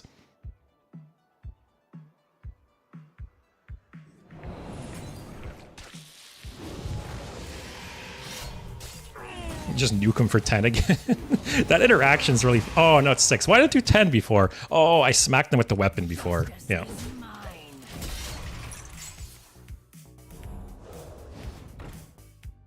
Leo, they could just even try to nerf the shitfest Wild is right now. They did it in the past. Don't know how it is impossible anymore. That would be my biggest question. Because, yeah, like, don't get me wrong. Hearthstone is definitely doing some things wrong, you know, and there's a lot of things they could do better. And like, and I'm not perfect. I complained about the game. You know, I complained about the game at times. I have negative opinions of the game at times. But like I said, I try to balance it out, right? Where, sure, if you watch me for a whole stream, I might complain a bit. More than likely, I will complain a bit at some point, but that won't be like the whole stream, right? That's not my whole personality.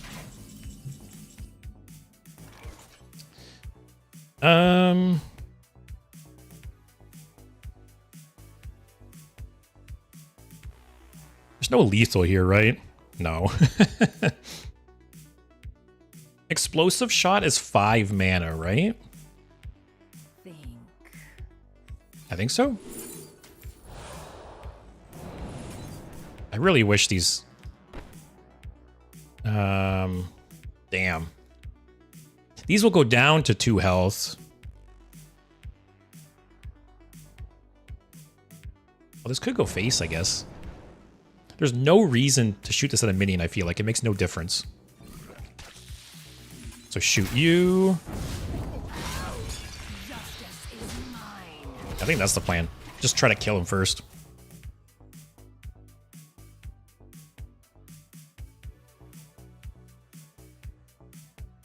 Chaos, not gonna lie though, Eternal Layover with Molten Magma is actually really good. Eternal Layover, which card is that again? Is that the card I just killed? The one I was just talking about? Oh, the card gallery's broken. Good hit, my turn. I'm not sure how to say your name. I don't want to just say like two piss. That just doesn't sound right. Pissions? I don't know. What should I call you? Because yes, Smork it is. I agree.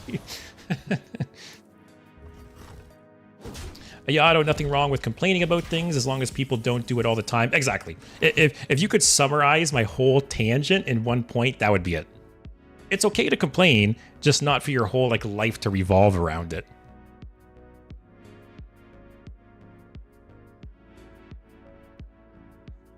Well, guys, Smork might not have worked.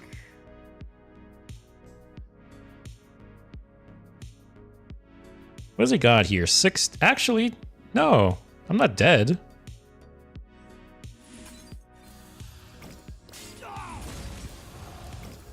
Maybe Smork does work. All right, I was wrong. yeah, I forgot I had so much healing. He's got, what, 16, 18 damage. Even if you played, like, the location, that's 4 more damage. 16, 18, 22, 23. I'm still alive. And then his board will be full. Two piss or not two piss? All right, we're going with two piss then. DK 4 mana, give everything reborn and destroy it. That is a cool spell. I don't know if anyone's had like any luck with it, but that is a really cool spell. I think I think because I missed a couple streams, I didn't get to review the last couple batches of cards with you guys. And I think the Death Knight cards and the Warlock cards specifically, because there's some really cool cards there. Like I said, the tradable temporary one is really cool. All right, Smork, guys. Don't have to be 100 to Smork. I love games like this too. Games where it's like on a razor's edge, like if you live or die. I love games like that, because to me, games like that don't always feel the worst to lose. If it could very easily go one way or the other, I'm okay losing those games. The games where you just get shit on, like turn 4 or 5, those aren't very fun. Because some of those games, like there's literally nothing you could do to stay alive, right? Your opponent draws well, turn 1, 2, 3, and just die. It's not very fun. Speaking of drawing well and losing on turn 4. Oh boy, here we go. None can escape my fury. Chaos have had some luck with that DK spell with Molten Magma. Which one? I feel like I'm so bad with card names. What's Molten Magma again? I want the Cutlass. I don't even know how to mulligan this game, because I feel like I just lose this game no matter what. I don't even know how to mulligan. Axel, someone redeemed a concede? Oh, Steve! I will refund you for that. So my new setup, it doesn't show redemptions. So I have Twitch open in another screen here, right? And I see it there, but yeah, I don't...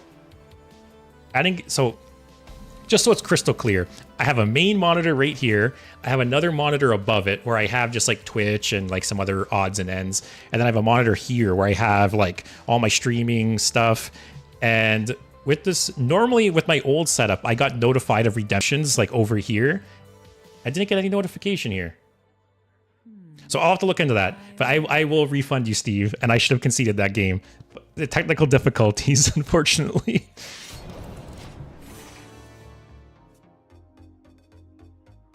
I also haven't set up alerts with this new with OBS yet either, because actually that would have popped up as an alert too. Actually, how do I refund this? Because I know you can do it.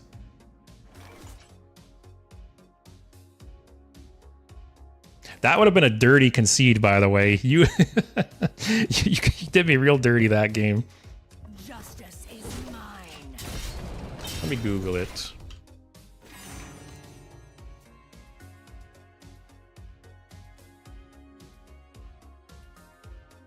Oh, it is the shaman drink to deal 1 damage. I don't know why I didn't... Oh, I see what you mean. That you use the Death Knight spell, then the drink to clear their board. I see what you mean. No need to attack, I feel like. Channel point, manage rewards. Hang pin for however many you got.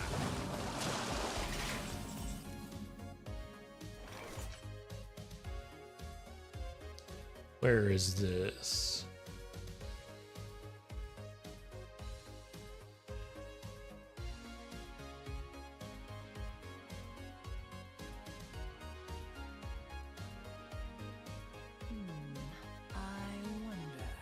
Oh, here it is. Reject. There, Steve. I'm pretty sure I rejected you. Or refunded you. Oh, guys, not like this. And yeah, Axel, like I said, today is the first stream where I've switched to OBS, and I didn't know that apparently I don't have it set up that the redemptions aren't showing up on my screen here. And I don't have my alert set up either. So I did miss it, but I did refund Steve. Don't worry. But that is a bummer that I missed it. Oh, no.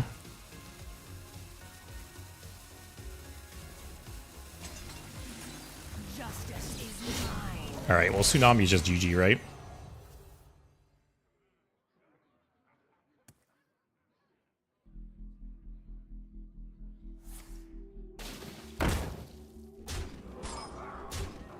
Oh, no.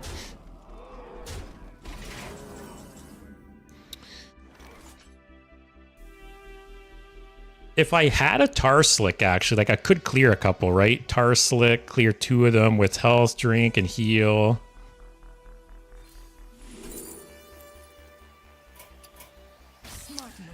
Man. Maybe I did not pick the correct meta to play this deck into, because like I said, it is almost unwinnable against Mage. I did beat it once off stream, but like I said, I think I drew very well. You know, I had a weapon I ranked up, like got very strong very, very quickly. They drew very bad, and I pressured them very hard. They just didn't have Tsunami. But other than that, it's tough. None can escape my fury.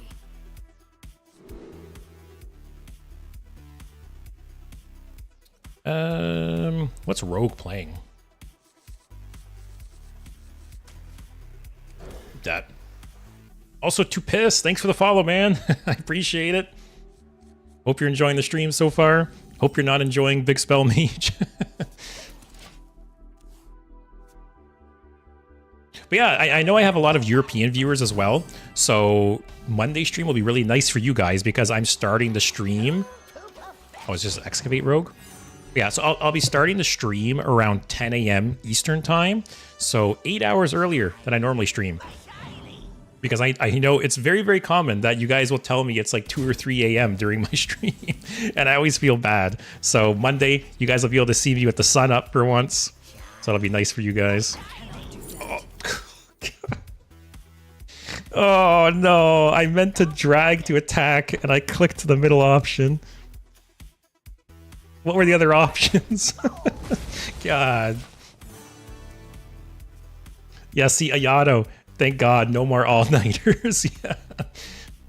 Yeah, because I know there's been multiple people who have said like their sleep schedule is ruined because of me, because they're up until 2 or 3 a.m. So yeah, you can watch me. So because I think, at least, you know, it varies obviously from viewer to viewer, right? But I'm pretty sure there's a bunch of viewers that are 6 hours different than me. So if I start streaming at 10 a.m., it'll be 4 p.m. for you guys. So I was like, perfect. Get home from work, eat dinner, and then you can just watch me all evening. Sounds like a plan. Justice is mine. I can't believe I screwed up that Discover. For at least it's not the worst one to get for what it's worth. Also, Too Pissed gave me a follow for my mindset. Well, thank you. Like I said, I try really hard to be more upbeat, and not just with Hearthstone, like just life in general. Try not to be a Debbie Downer all the time. Also, does anyone want to rewind the VOD? Could you see what the 3 options were? It went so fast, I didn't even see. Oh, what do you steal? That's not the worst. Jeez. Really? That's the best card you want to steal? I feel like Rogue has no problem drawing cards, right? Like, why would you take both of them? But see, this is one example, right?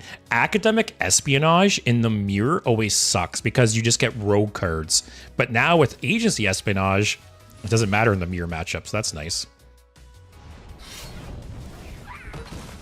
Ooh, okay, okay. Mine.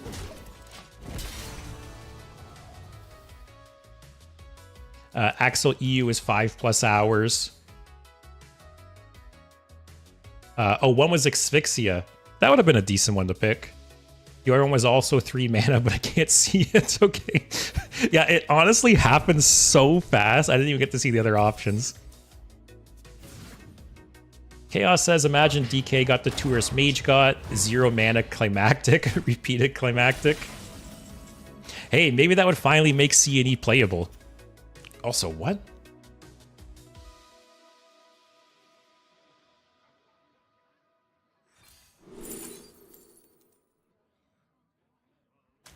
GG, guys.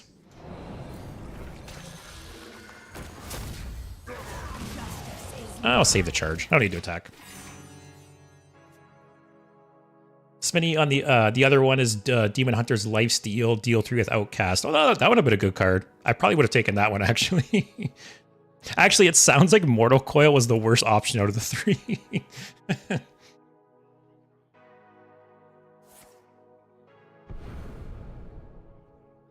This treasure ain't fit for our pirates.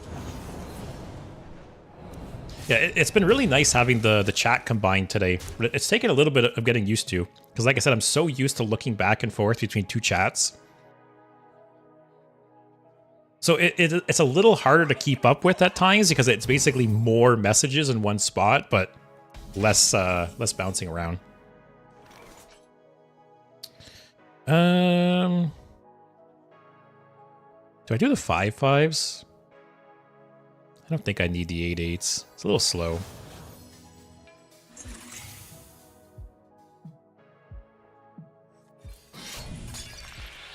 Save this. You just play this. I really need some card draw, though. Justice is mine. Okay.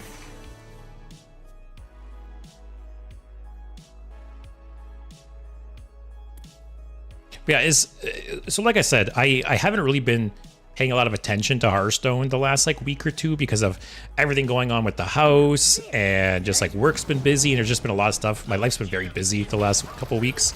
But with this mini set, was there really any new decks that came out of it besides Big Spell Mage? Like, did the mini set change anything else? Also, a Yado, you get used to it with time. Oh yeah, I'm for sure.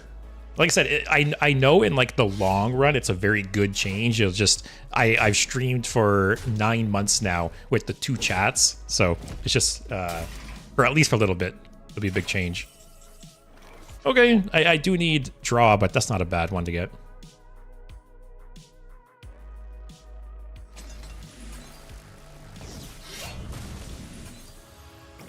And then these do spawn next turn, so...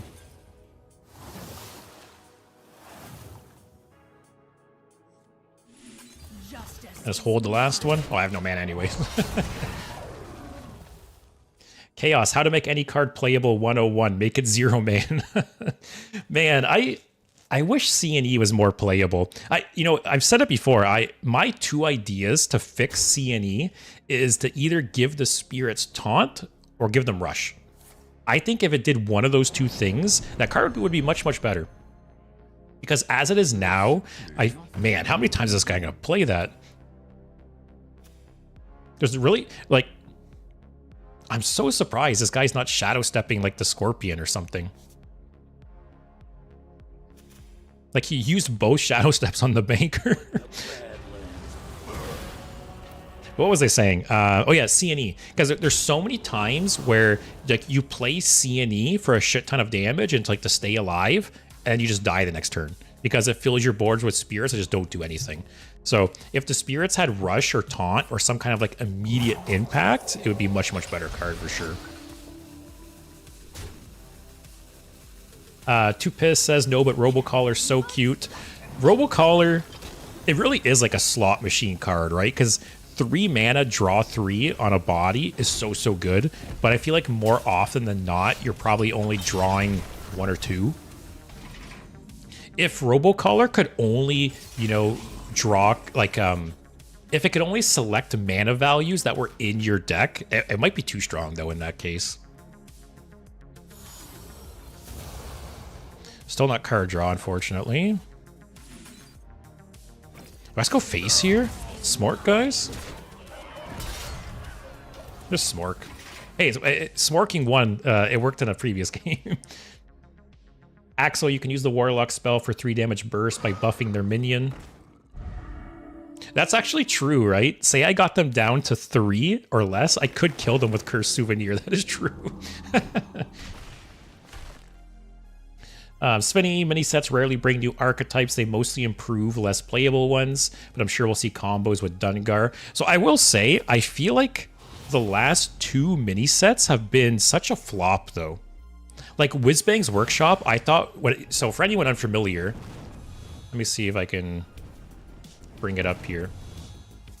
When I did my mini set tier list, Whizbang's Workshop I had near the bottom. So this is my Whizbang, or my mini set tier list. So I had the Whizbang's Workshop tier mini set in C tier. I thought this was the worst mini set in a while. It basically felt like it didn't exist. And I feel like so far, I'd have to wait like a week or 2 or take a look at the cards again. But I feel like so far, this mini set is like B or C. Which isn't good because literally the last 2 sets in a row have been a huge miss thematically. They've had some balance problems. The mini sets have basically both been worthless. So I feel like we really need a good expansion for the next one. We need a good theme. We need minimal broken shit. I feel like there's a lot running on the next expansion.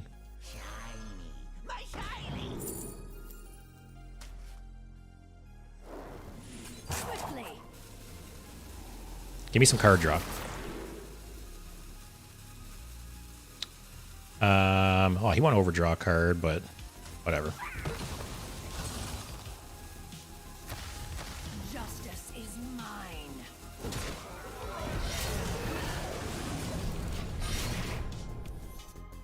Okay. That feels good. Axel C&E was good at some point. Just pure stats from C&E kind of sucks. Yeah, that's the point. C&E was nice in the best Hearthstone format that is now gone. What are you talking? Duels? Axel, I bought it with gold. I did play the game at release. This mini set's much worse than the previous one. I mostly just get the mini sets for the dust value. I keep very few cards from them. I will say, right, most mini sets, it feels like at least 1 legendary card gets nerfed. So at the very least, you're paying 2,000 gold for at least like a free legendary. And then all the other cards that come with it, right? So it really is not a bad value. Ayato next expansion needs to be good, otherwise the foreseeable future of the game might be annoying. Yeah, like I said, people are really unhappy with the game right now. There's a lot of legitimate complaints with the game right now. I think thematically, the last 2 expansions have fell so flat to me that, yeah, they need something good next expansion for sure. Maybe they'll speed up the monk release, you know? They know people are like upset and pissed. They're like, fine. Like, here's monk, shut up. Getting a weapon sucks. Oh, should I banker his banker? He's played banker 3 times now. Should I just play another banker?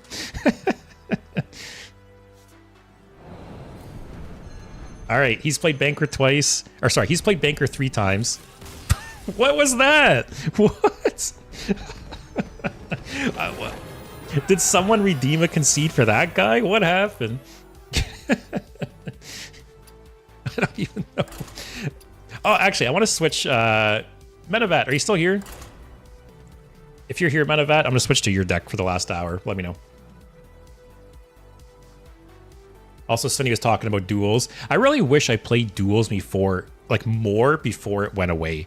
Because obviously, like everyone else, I played duels, you know, right at the end, just to say I did. And it was fun. I thought it was really, really cool. I wish I played it more. But also, like, I'm part of the problem, right? I never played duels, and that's exactly why it went away. None can escape my fury. This hand's not bad. Axel, I don't play the game as much now. Titans was very strong for the game. Titans was a great one. So, I will say, before Whizbang's Workshop, the few sets before that I thought were amazing. Like, thematically, mechanics. Like, I can bring them up here. So before Whizbangs, what was it? I'm trying to get the order wrong. But basically, regardless of order, I thought Sunken City, Festival of Legends, Titans, March of the Lich King were all like amazing expansions. Like, for example, I've complained a lot about the theme of Whizbang's Workshop and Perils in Paradise being very like goofy, right? I would say Festival of Legends and Sunken City were also kind of goofy themes, but done much better. And I think, you know, like the keywords and the mechanics in these sets were so great. The theme of Titans and March are so good. Oh, also Castle Nathria, I missed that one. Castle Nathria, also thematically, mechanics, like, oh, so good. So I think that's what makes it worse, is we were riding this high of like multiple very, very good expansions. And then we got Whizbangs, and it's like, okay, sometimes you swing and you miss, right? Like, it happens, whatever. And then we got Perils, and it's like, okay, we've now, you know, swung out twice now. Like, 3 strikes, you're out, you know? So we'll have to see with the next expansion.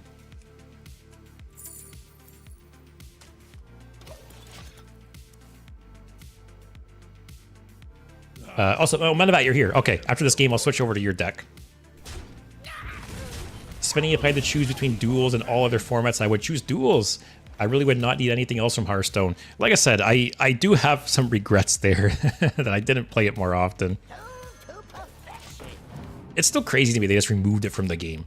Like, all of the time and the work that went into duels, and they just like throw it in the trash. It's crazy to me.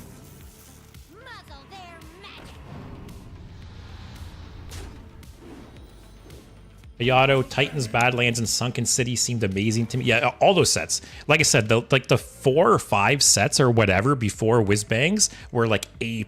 Like, so good to me. I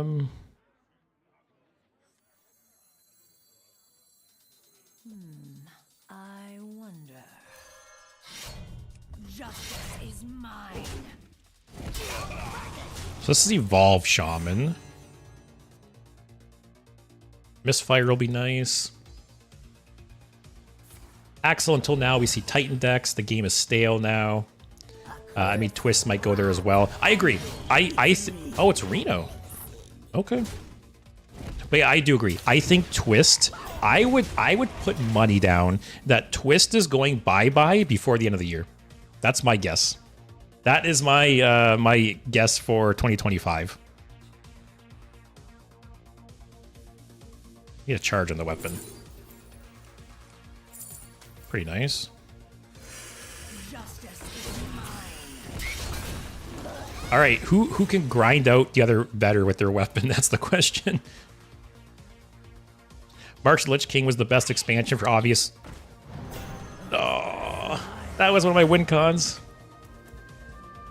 Yeah, March Lich King was the best expansion for obvious reasons. March was a really good one. I don't, like, people always talk about Monk coming out, right? And I feel like Demon Hunter release was like the peak of Hearthstone. I really do think that was, you know, there was so much hype when Demon Hunter came out. I feel like so many people were playing it. So many people came back to it. I really do think it was the peak of Hearthstone. I think there's another big bump with Death Knight. Like, new classes obviously bring people back to the game, you know, bring the hype back. But I feel like, would Monk have that level of hype? Like, would Monk be as exciting as Death Knight or Demon Hunter? Like, personally, I don't think so. So that's why I almost wonder if they would introduce a different class other than Monk.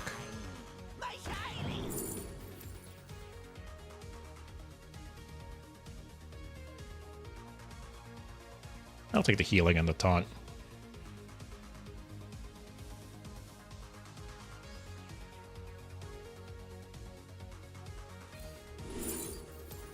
Swiftly.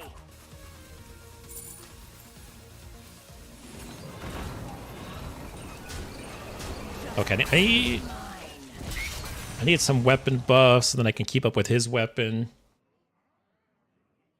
Ayato, they would have to introduce another big icon from WoW to make it interesting, because like, granted, I only played World of Warcraft for the first couple expansions. I stopped right before Cataclysm came out, so I never played during Mists of Pandaria, but from my understanding, that expansion wasn't received very well. Like, I'm pretty sure, like, correct me if I'm wrong, but I'm pretty sure, like, your average WoW player, like, doesn't give a shit about Monk or Pandarians. Am I wrong in that regard? And I feel like, at least from the general sentiment, like, I've understood, I feel like your average Hearthstone player, like, I don't know. I don't think Monk is a very, like, hype building class. But I could be wrong, like I said.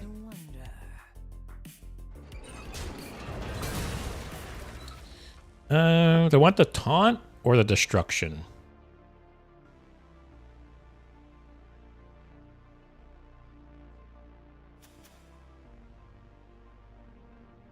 Next turn, I could agency into dubious purchase, or I could just do this. I'm fine with that. Leo, isn't Twist only out like 3 or 4 months? Yeah, so I think the last Twist season finished 2 months ago? At least 2 months ago. And I'm pretty sure there's no word on when it's coming back. Like, it's obviously not back for September. I think there's been no word of it coming back in October. So I don't know what they're doing. I don't know what their plan is with Twist. Evoker looks cool. So does anyone want to explain, like, what does Evoker do? Because obviously I know the name of the class, but I don't know, like, what's its theme or mechanic? Do any, like, current WoW players want to elaborate on that for me? Oh, and I can't combo this now.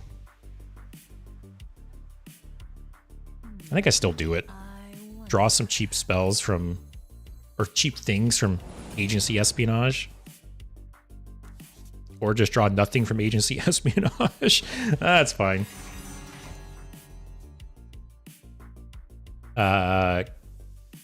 Chaos, I honestly had no idea Demon Hunter was releasing. I was off Hearthstone for a while at the time. DK's really got me back into it. Yeah, so I think one reason there was so much hype with Demon Hunter especially is it was the first new class. You know, Hearthstone had basically been out for, what, 6-7 years at that point, and it was the first new class, so it was especially hyped. And obviously Death Knight was also hyped because it's like a fan favorite class, but I feel like Monk, so one, it'd be the third new class, so like the hype has died down there, and I feel like Monk is just like not held in like the same like level as Death Knight, right? Also, it's dragon magic. Hey, it would work, right? You got Dragon Tribe. I think it would be cool to have a class specifically tailored to like a specific tribe. I think that'd be kind of cool, because I do wish they would do more tribal stuff in Hearthstone. I've mentioned that before.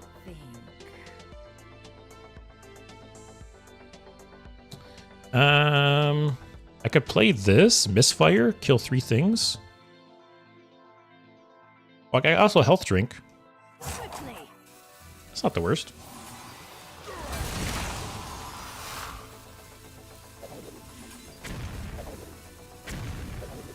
Oh, almost hit all the best targets.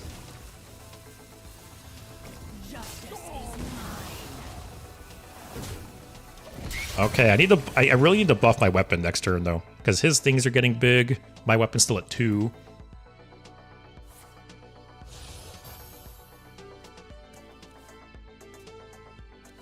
But we'll have to see.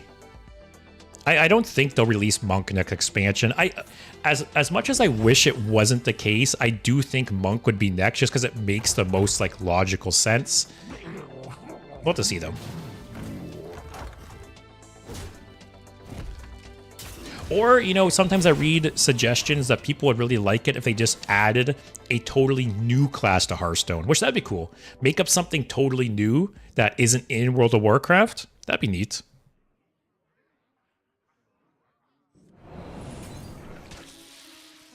So get rid of you.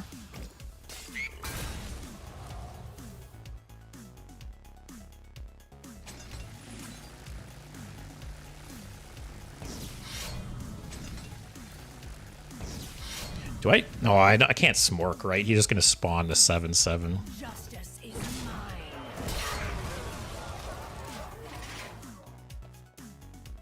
Chaos says, new Hearthstone class idea, Artificer, focused around mechs and technology. Actually, that's an idea like I jokingly said during a previous stream, is make some kind of like Tinkerer class. You know, there's the spare part mechanic in Hearthstone, right? Maybe have something based around like the spare part mechanic. Maybe their hero power gives them a spare part or something, right? Something like that. Like make up something totally new. I think that'd be a cool idea. Oh, actually, you're right. Axel says Death Knight is undead. Evoker would be dragons. So you're not wrong, actually. Yeah, I didn't think about that. That Death Knight. So we already have a class that's kind of like focused on one specific tribe. I totally forgot about that. So it wouldn't be unprecedented to do Evoker focus on dragons then, right? I have seen multiple people recently get Zola off natural talent. What is that? Okay. I was like, what 0 mana spell do you have?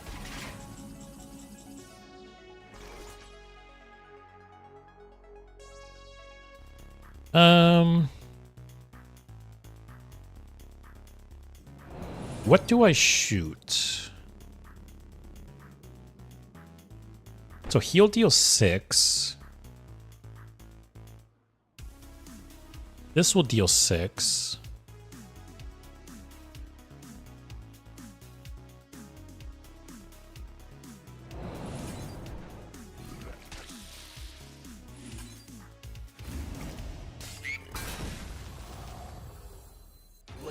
A little annoying. It's not like I can't kill Golganeth here. Maybe I just kill Zola and then smack Golganeth? I could get some kind of damage-based removal here, though. Quickly. Oh. Does that do anything crazy? Is there any crazy battle cries off of Eudora? I feel like this is probably better, though. Twisting Nether if needed. Yeah.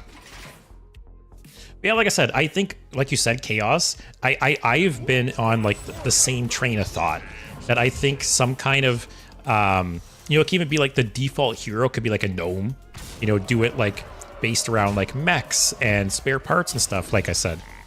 It's a neat idea.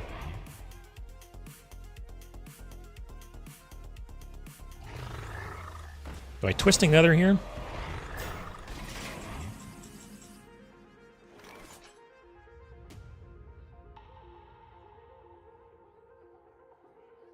So I hit this. I will be at 21 still.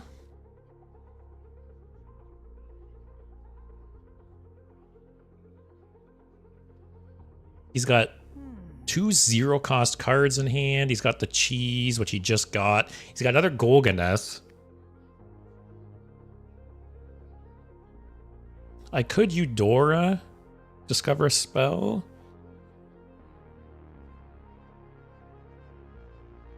I'd be at 21, 16 on board, 17 on board, need 4 damage.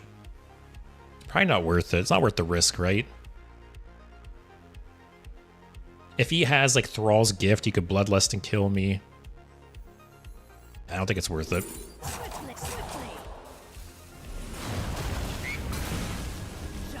And then I'll save the Raven Idol for Eudora. Actually, I need 1 damage to kill the frog next turn, too. Axel says hero power would be add a 1/1 mech with magnetic to hand.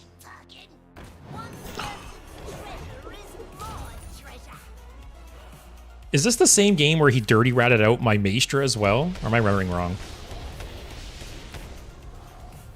Wow, that was a bad outcome for him. All right, no Maestra, unfortunately.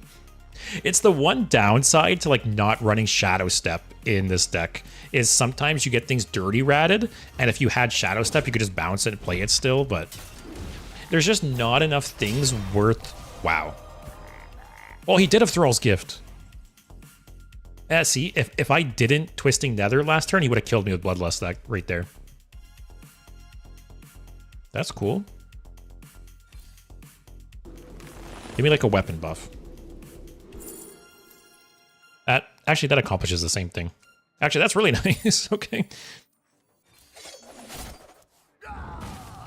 Oh, I got no... I still do it, though. Weapon is useless. Defile's kind of cool. Justice is mine. Actually, Defile with Lifeguard would be a big heal, potentially. The 2 weapons in hand suck, though. But yeah, so Axel said, yeah, hero power to get a 1/1 mech with magnetic. I think that's a good idea. Or like I said, maybe hero power to get a spare part. Although I think you would need to tweak some of the spare parts because I think some of them have aged better than others. Chaos, another class idea would be something like Mystic from D&D, very focused around psionics and whatnot. Yeah, and I think... Aw, if only it was Reno. Do I just Defile here and go face? Defile clears. I don't think I need it with Lifeguard, though. I'll save Lifeguard.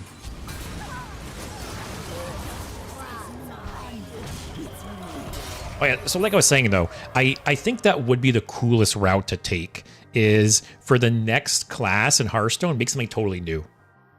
Because Demon Hunter had the wow factor that it was the first new class. Death Knight had the wow factor that it's like a fan favorite class. I feel like the next one, that could be the wow factor, right? The fact that it's like a totally new class to Warcraft. I feel like Monk would just fall flat. Also, what a bad top deck. Justice is mine. So one thing that's nice is this is a permanent battle cry. So whatever next spell I play, hopefully not prep. I don't need a lifesteal prep. Menevat, I was considering doing a Tinkerer custom class. I came up with my own hero power, or sorry, own hero character called Trixie Toggle Twist. That's cool. So since you are very much into like the custom Hearthstone stuff, like what kind of hero power would you do for? I'm curious.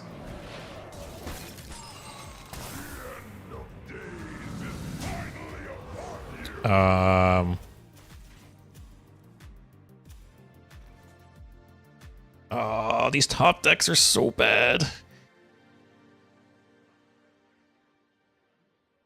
So this will clear the Divine Shield. It won't kill Ziliax, unfortunately.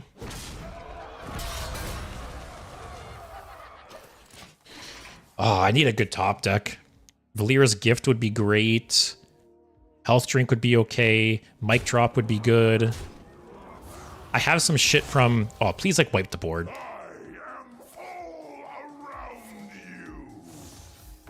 Actually, whatever. Defile kills those. Or not Defile, Threads of Despair. Wow, okay. Really doesn't want me to play anything. Jesus. Oh, mic drop.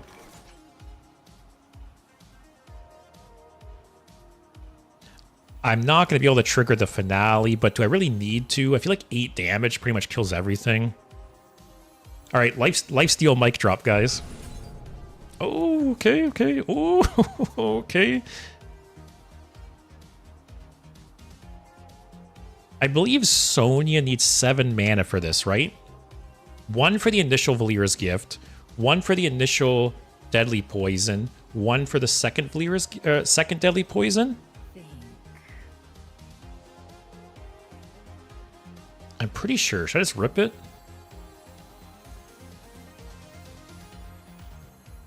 Maybe I save it? I full heal regardless.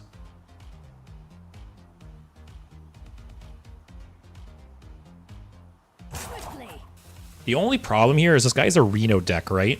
So there's a decent chance he has a Viper in the deck. Maybe I save it. I think I do, because if he Vipers this weapon, I can build up the second one. Chaos, I do something like discover a reworked spare part. I think that would fit the flavor perfectly. Yeah, actually, now that I think about it, I really like that idea of... I think it shouldn't discover a spare part, because if it's, say, like the shaman one, right? You get a random totem. I think discovering the spare part could be like the upgraded spare part, or sorry, the upgraded hero power. Like shaman, right? Shaman is random totem, upgrade, you get to discover the totem. I feel like it could work the same. Random spare part, upgraded, discover a spare part. But I do think some of these spare parts would have to be like tweaked, because like I said, some of them are kind of weak by today's standards, if not all of them. I'd have to take a look.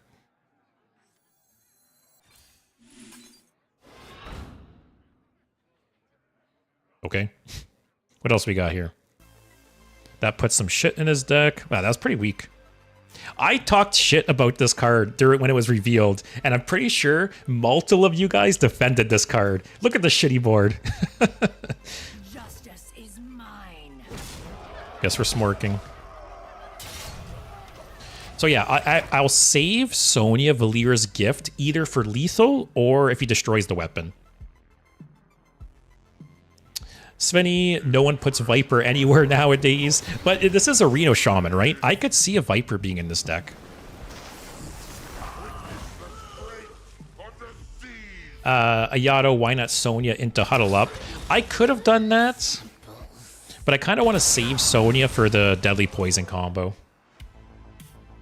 If this guy would stop healing. Also, Medevac, I didn't get that far. I was still working on Monk at that point. I could try to think of one now, though. Any more weapons on the deck?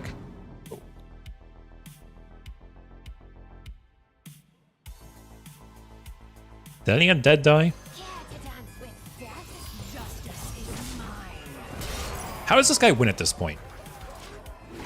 Is there like some kind of OTK? Is there some way this guy can kill me at this point? Unless he like somehow like a bunch of like Incendious maybe? But even then, I'm basically gonna be like maxed out at 30 life constantly, right? Okay. Is that how he kills me?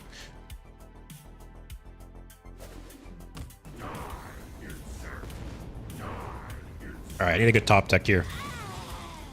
That's not a good top deck. What have I got left in my deck? Prep, Deadly Poison, Valira's Gift, Useless, Health Potion, or Health Drink, Medium. Dubious Purchase is nice, but 1 in 8. Uh-oh. I might need to rip the Valira combo here just to make sure I like fully heal. Oh, man. He's gonna have 2 rags on board next turn, more than likely. 16. I think I have to do it.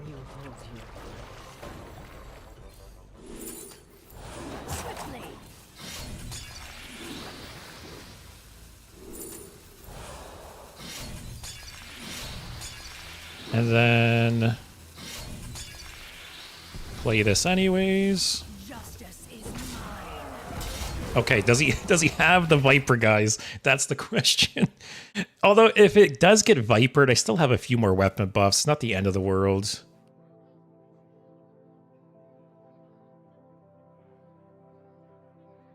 Medevac, I was toying with the idea of Tinkerer doing healing and armor as the theme of repairs and reinforcements. That's cool. So maybe restore 1 health, gain 1 armor. Actually, that's kind of a cool idea. I'm surprised. Or no, he hasn't Cindy. He has a Shutter Block triggered. Okay.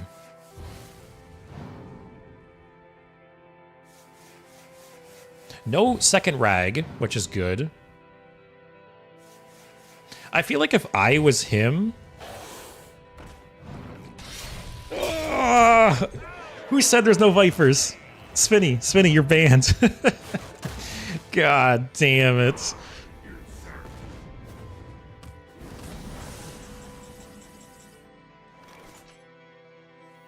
I can't believe it. I said it earlier in the stream that if the opponent has Viper, it's just backbreaking. Especially if you commit so many resources to it at that point. That was annoying. Okay, Menevat. I think that was a good point to switch to your deck. Oh, am I missing some cards?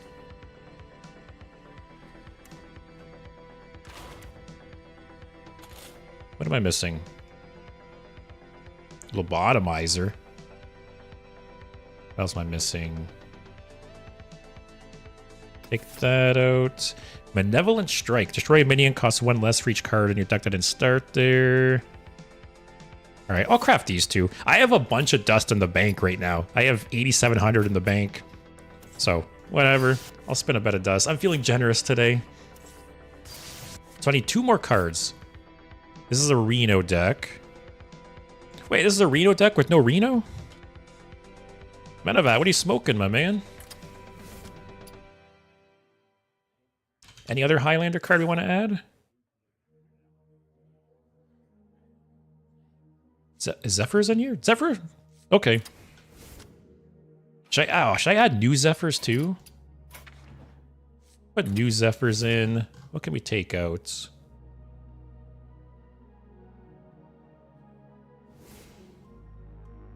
Medevat, I knew I forgot something. That's like the most important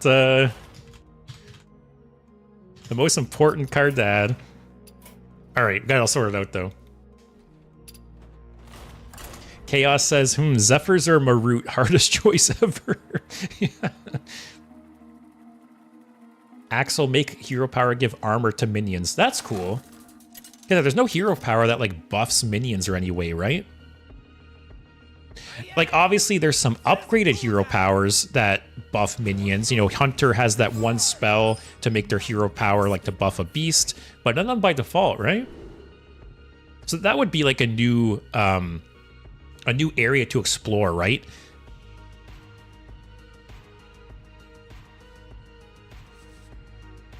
Keep these 3. Actually, I got the coin. I'll keep the Hoyan. Although I will say the only problem with having a hero power that buffs minions is, you know, pretty much every hero power in the game, you can just... Oh, game 1, guys. Pretty much every hero power in the game, you can just play on an empty board, right? But if you have a hero power that say like give a minion +1/+1, for instance, right? There are situations where your hero power is just useless.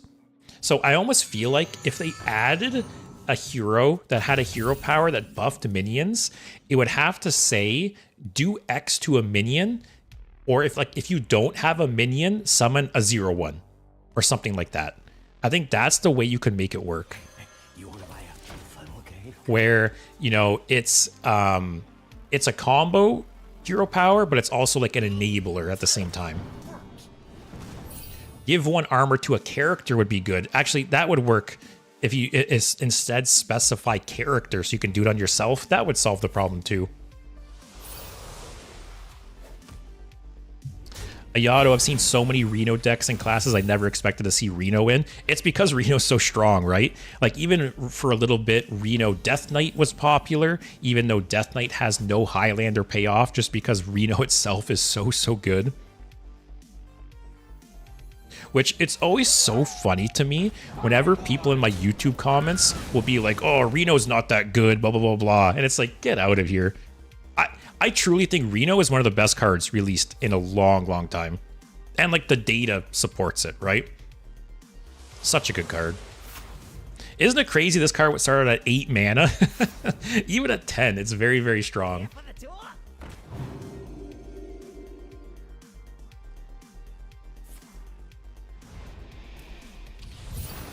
Yeah, they nerfed it twice. Well, they nerfed it twice and they buffed it once. Well, actually, no. I wouldn't consider that a buff, right? The fact that they changed it from, you know, your deck has no duplicates to your deck start with no duplicates. I think that was a very good change. I really agree with that one because the fact that like any deck could just run Reno, like that wasn't okay.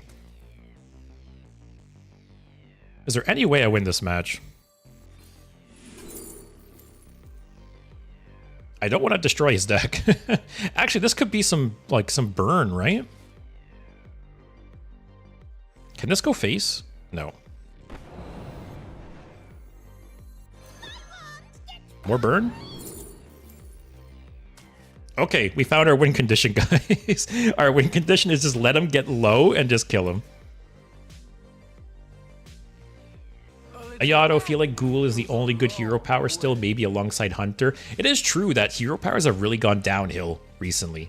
You know, I was thinking about that recently where I played, I think, one stream or something, and I was like, man, I didn't use my hero power once this entire stream. Like Paladin.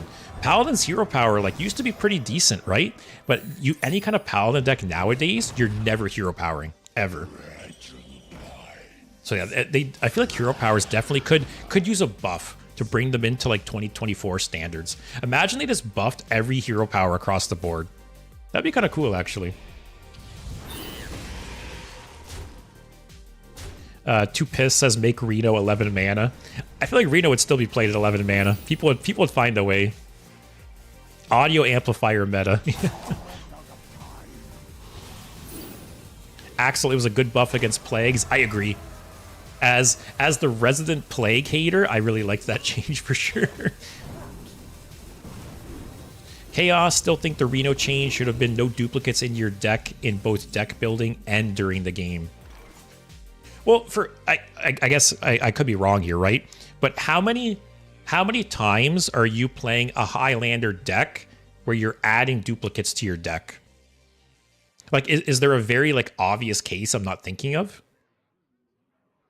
Because like it's you know, non-zero chance of it happening, right? But I can't think of any offhand decks or situations where that would happen.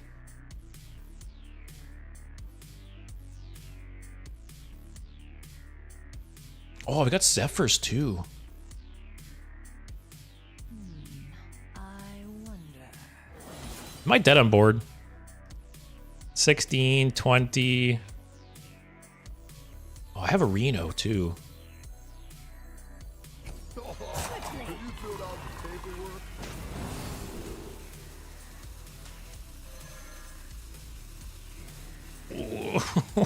Okay.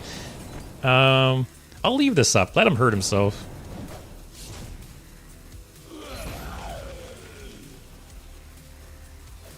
Justice is mine. Okay, if I'm not dead here, we could maybe kill him next turn.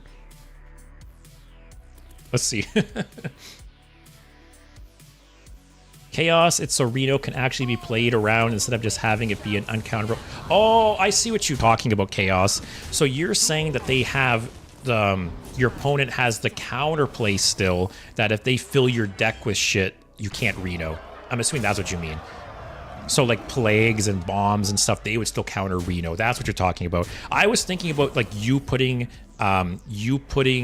cards into your own deck. That's what I was thinking about. Serbian, they really need to deal with Questline Warlock and Pirates. It's really funny because so many people are like, Quest Warlock's not that good. And I don't know, I feel like it's really good. How much damage is here? 8, 16, 24. What we got? 6, 30, 37. If I Reno, I'm just dead.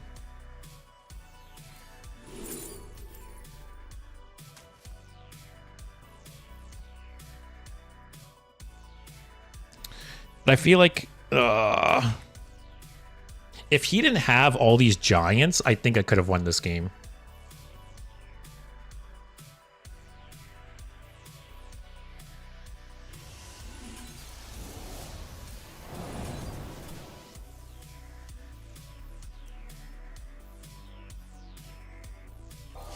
Oh, well, we were close, guys. Chaos, Quest Warlock isn't that good. The Warlock plays his quest reward on curve. Yeah, what was it? What was it, turn 6 there or something? Like, actually crazy. Ayato, I'm going to tinkle with some nerf ideas for Reno. So, Reno rotates this next rotation, right? Am I remembering wrong? I'm pretty sure he does. Which I will be glad to see Reno go. I think Reno is a cool card, but I think it's just overstayed its welcome. Can escape my fury. So I will not miss it when it rotates. Is this Quest Priest too? Serbian, I think it's just that's unbeatable by any slower deck. Oh, for sure. And decks like that, they push out other control decks. You're 100% right. It's kind of like Reno Warrior in Standard, where pretty much no other control deck can exist because Reno Warrior just wins the long game every single time. Mostly because of like Boom Boss and stuff. Chaos, I fought Quest Warlock earlier today and they literally did their quest done on turn 4 and played Tamsin on 5. Yeah. Dark Glare definitely helps with that. The fact that they like reverted the buff on Dark Glare. Quest? Oh, not the bad quest. Okay, I'll take it. We're just trying to have fun here, guys. We don't need no Quest Priest, Quest Warlock, Quest Mage. Can there be a wild queue with no quests? Just ban all the quests. I'd be fine with that. Oh wow, Chaos, I didn't even use Dark Lair in your game. Just the 1 mana, deal 5 to self and gain 5 armor. That card is really strong in Quest Warlock for sure.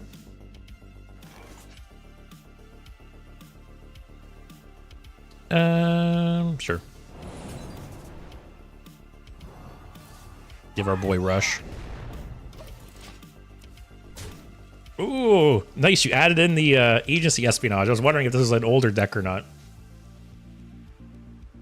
Axel Warrior is why I don't play the game now. I've said it before, right? That Warrior is my favorite class. Like, not even close. Warrior is so far above every other class to me. But I agree, like, Reno Warrior is just degenerate.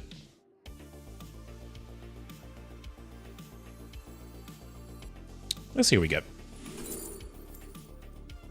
Ooh, this got buffed back, right?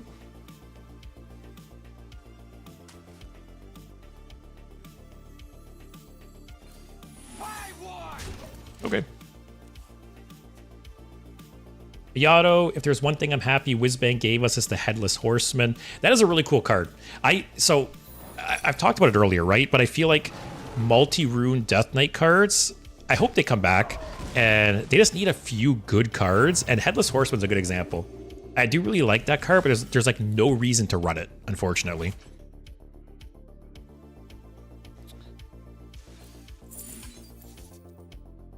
Oh, these are both not bad. Also, what a fool ran into my RNG'd bait and switch. Stupid priest players.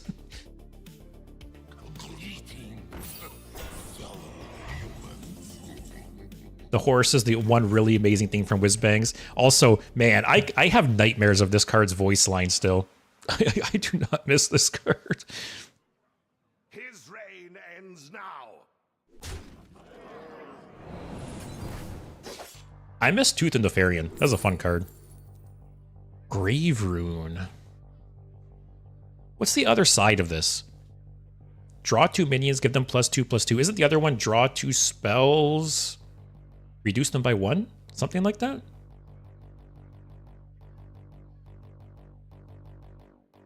Grave Rune could be cool with Nelly. Or Grave Rune with Steed. I guess take the removal. Oh, that was... okay. I wasn't expecting that outcome. Let's play this now.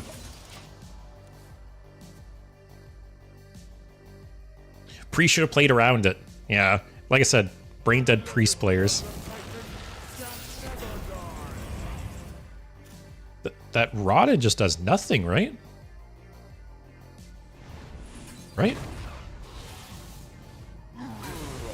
What is this? What is this priest doing? Okay.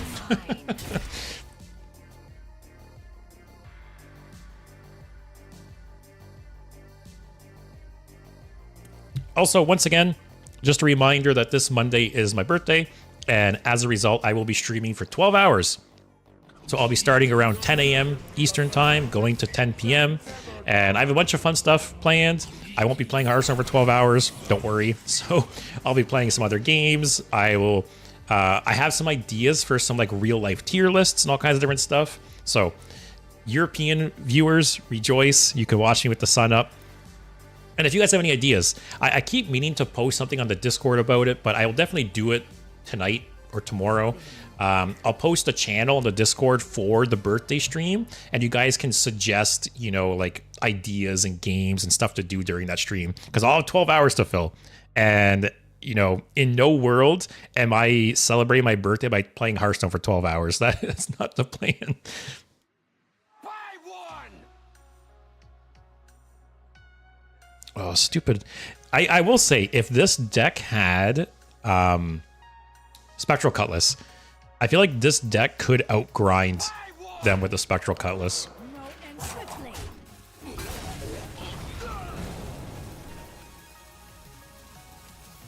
It's not the worst, but then he just gets a board back. Oh. Oh, it's every minion you've played this game. I read that card wrong. I don't know why. I thought Rodden summoned copies of just every minion you've summoned that game that didn't start in your deck. Okay, that's a lot worse. I thought he had like a 200 IQ play there, but apparently not. Actual brain dead priest. You are right, Chaos.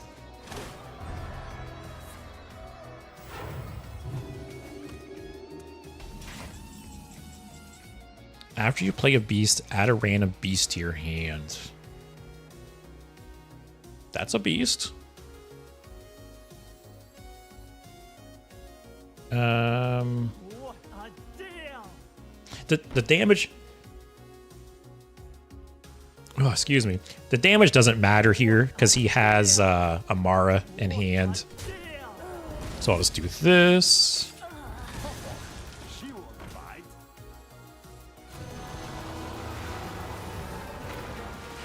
Mr. Smite. There's so many pirates now. Is there pirates in this deck? Swashbuckler. Medevat, my dude. Lord Walker Joe. There's not really a lot of pirates. I can't take that, I feel like. Quickly. Just take Sandbox Scoundrel. We'll take Hook Tusk. Maybe in some world I can trigger him.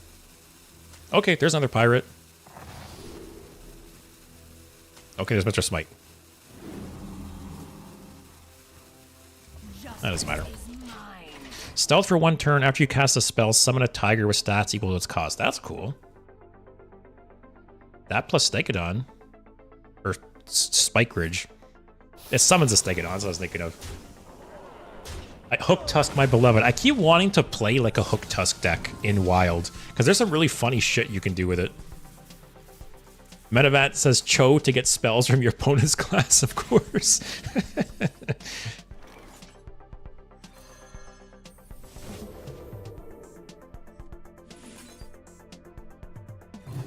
Again, I feel like there's no reason to go face here. He could just full heal, go to 40.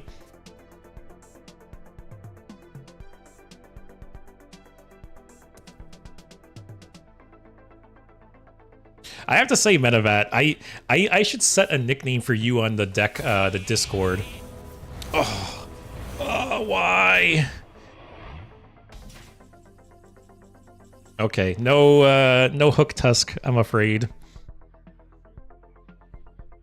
Actually, that was amazing for him. Got rid of the pirate ship, got rid of the Stegodon, got rid of the tiger, and then spawned 3 really good minions.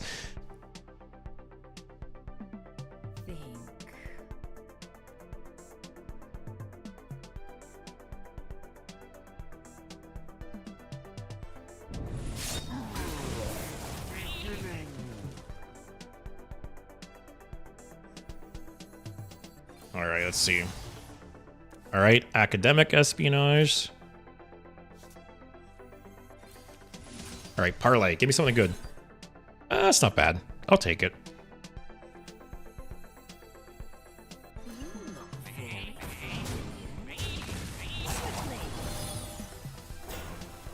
Sure.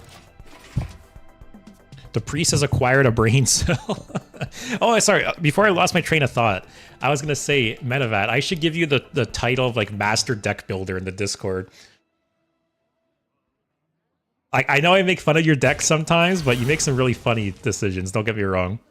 Like seeing Lorewalker Cho. Yes, you basically shot me in the foot, but hey, you laughed while you did it, so I'll ignore it. What else is actually in this deck? I feel like that's the best way to play your decks. Is just don't even look at them. Just you know, just throw it out there. Oh, I miss Contraband Stash. Such a good card. Actually, Cho is the only one. Cho is the only like questionable decision, so that's not too bad. All right, I need something good here. Whirlpool is not bad. Also, this guy just has Plagued Proto Drake in his deck, like unironically. Oh, I always forget Convert got buffed. This card is actually not bad. Do I take Convert, actually? What's he have in hand? 2 cards from me. Amara. I could take Amara.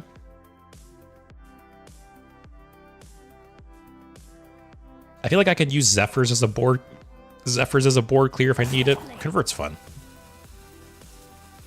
Justice is mine. Oh no! My mirror image. Plagued Proto Drake sounds like a card I genuinely hard run. I remember back in the day, this was like an all-star arena card. So good. Gonzalo, if you don't hit him, he doesn't have a reason to play Amara and heal to 40. I guess that's true. Oh, there's so many good options for him to take.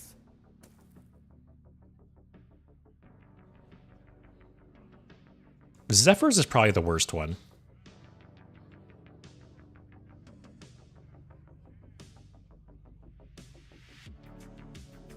Actually, speaking of Arena, I should play some Arena soon. Wait, what? Oh, okay. I feel like that and Double Agent were like the worst cards in my hand.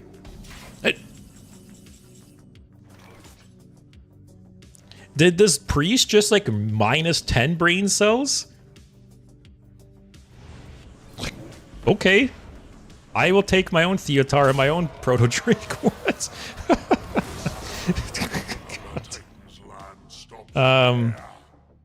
Okay. I could have actually converted it too, now that I think about it. I could have got 2 Theotars.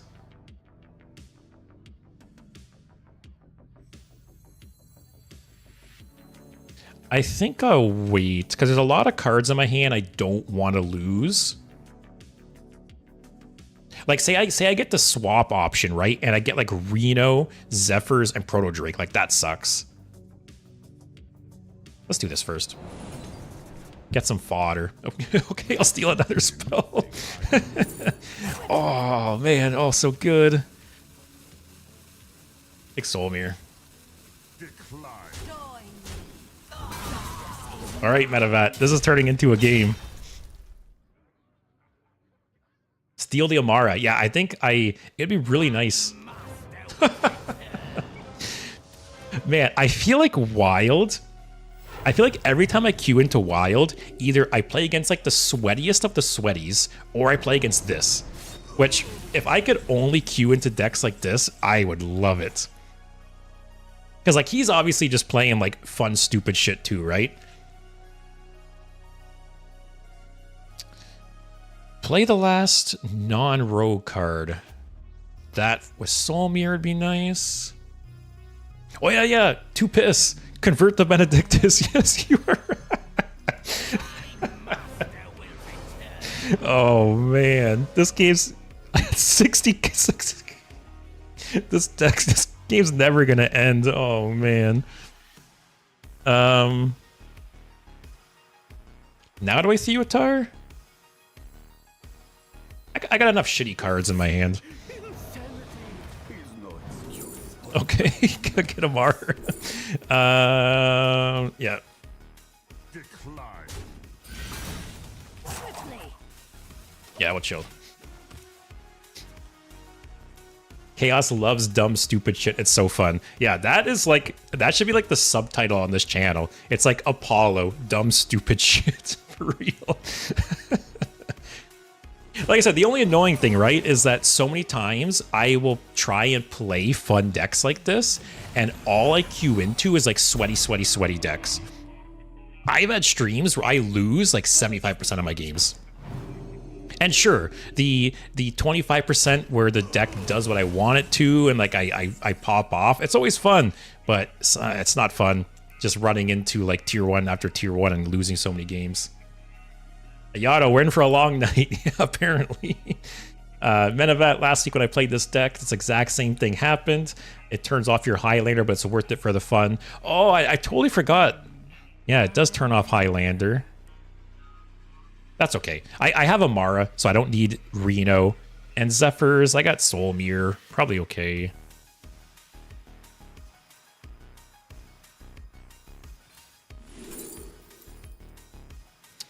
I have one spell. Okay.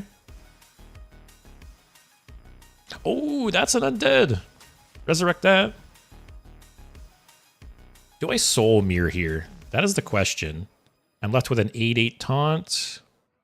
Next turn, I could Conniving Conman for another one. I think I do. Actually, or I just do this and I full clear. That's probably better.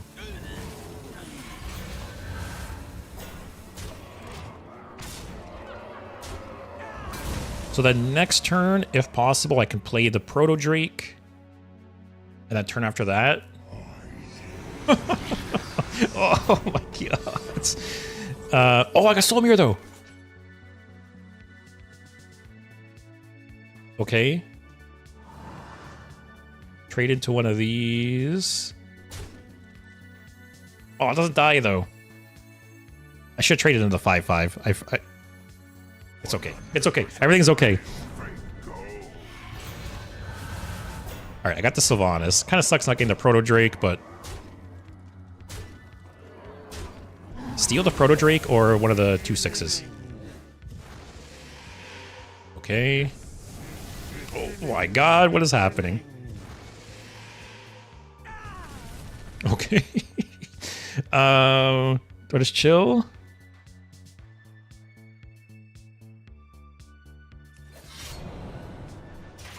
Alright, if it gets me low, I do have Amara. Oh, man. So I have Amara. My Zephyrs is probably not going to be active anytime soon.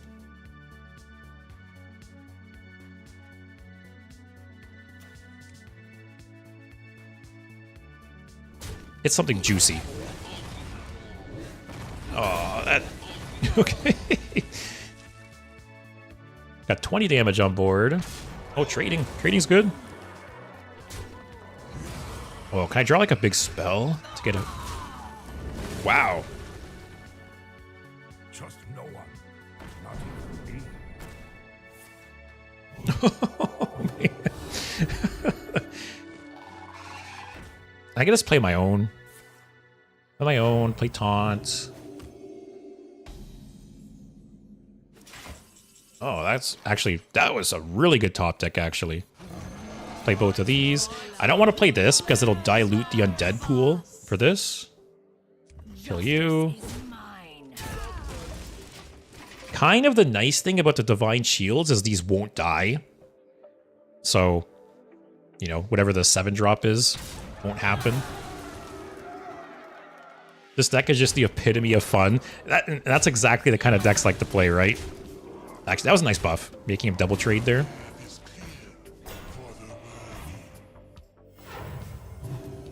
A little annoying because I wanted this to die to resurrect it. Maybe something juicy.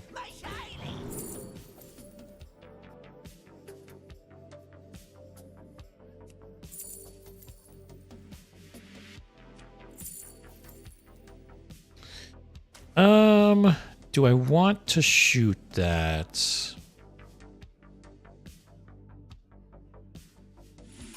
What are the odds it has more? It has this 8 damage or more. Probably not high, right?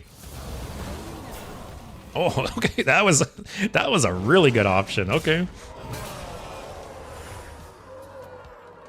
Again, I don't want to play this because I don't want to dilute. I don't think I've had any other undead die. So I think she will just resurrect the Proto Drake. I think. I don't know if anyone else is keeping track. This is a cool card. Chaos, yeah, like you said, new card. Like 2 mana, 4 damage lifesteal is just crazy. And I guess depending on the deck and the situation, you know, the demon could be a good thing or bad thing. Oh, Undercity, is that undead? Oh, yeah. 2 piss, you're right. Oh, that's rough too. Uh-oh.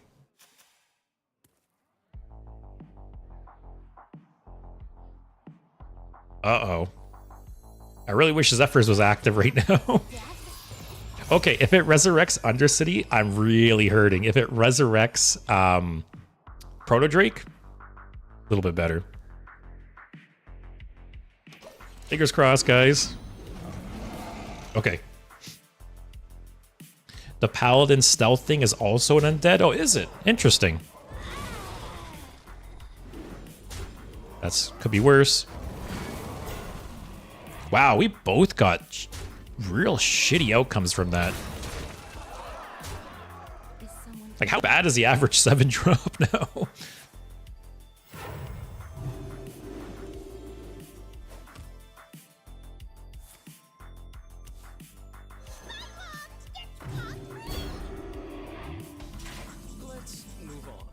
Oh, oh, oh my god.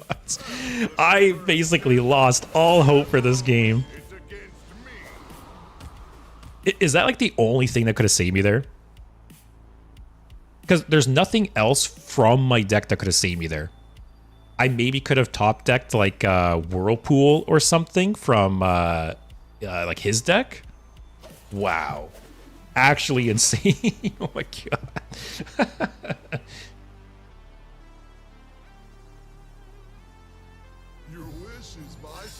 There's no way it's active.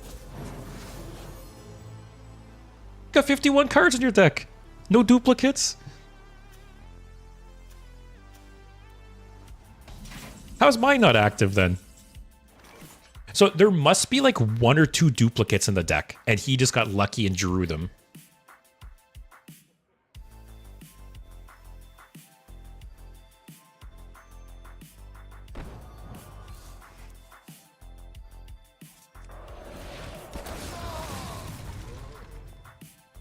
Just chill.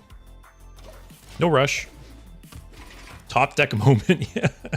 And yeah, the Highlander buff. Actually, I would have been... That was the best thing to take. Does he just... Oh, he just want the card draw? But yeah, if it wasn't for Reno being changed, I would have been screwed there for sure. Oh, we got Cho, guys. All right, let's see if this guy is honorable or not, if he'll leave Cho alive. Is this deck or hand? Hand. Okay, I'll wait to play Cho. Maybe he'll get Cho.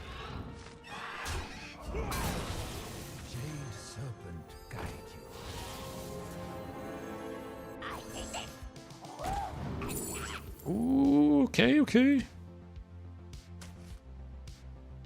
All right. If he just swings, what's this guy? Harrison? If he just swings Harrison into... You piece of shit. Come on. Have some fun. Like, who is playing this deck this priest has, and he trades into Cho like that? Like, just go full meme, man. Just embrace the meme.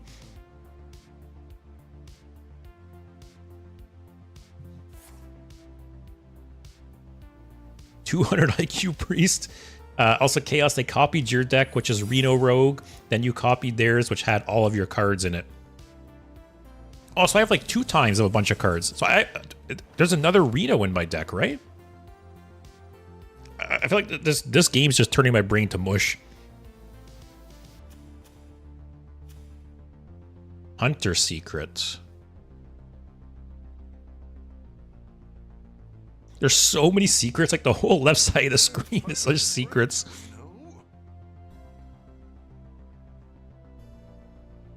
Test for an attack one? Okay.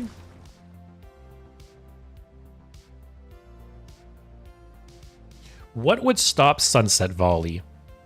Ice Trap? Anything else? Just rip Sunset Volley? Okay.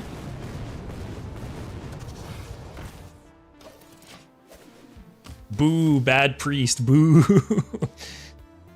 Chaos, that explanation is why your Zeph isn't up, but theirs is. Oh, I see what you mean. They copied my deck, but I essentially copied my deck twice. Okay, I see what you mean. So I have a ton of duplicates in my deck, essentially. Okay. Also, Menevat, people are surprisingly aggressive against Cho for some reason. They often go to their way to kill him even when there are better trades. Because yeah, 100% right. If I was playing this game right now and my opponent played Cho, I would just leave it. Like, if I'm playing stupid fun decks like this, Cho's staying alive.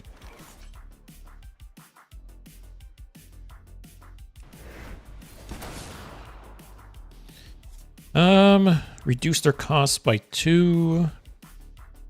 Reduces a few things. Actually, this plus this is really nice. I think we just chill, though. I could do this.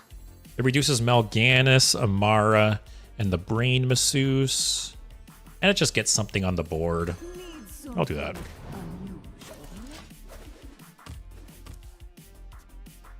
Yeah, why so much hate? Why so much hate against Cho? It's a 0-4. Did nothing to you.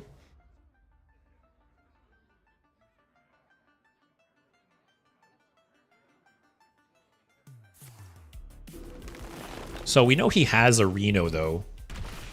Yeah, 2 piss. He probably has Reno in hand. I hope not. He's had some card here since turn 3. So curious what that is. I'll take that. Okay.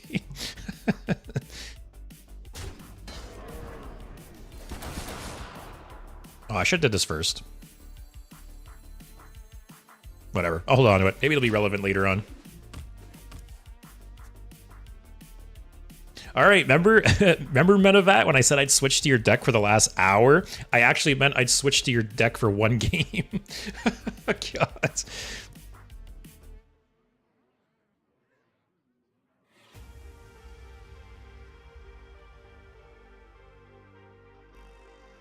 Also, why is... Do I have Yogg in my deck? Like, why is this tracking how many spells I've played? I must have Yogg in my deck. Like, he must have had Yogg in his deck, and I copied it into mine. Because the only time I've seen the deck tracker track spells like this is with Yogg. I also don't know why it's tracking spell schools either. So there's something in my deck that is affected by spell schools, I guess. It's kind of funny how you can deduce that Yogg is in the deck based on that. All right, let's steal something back. Okay, I'm fine with that. Actually, no, it's fine. I'll take that.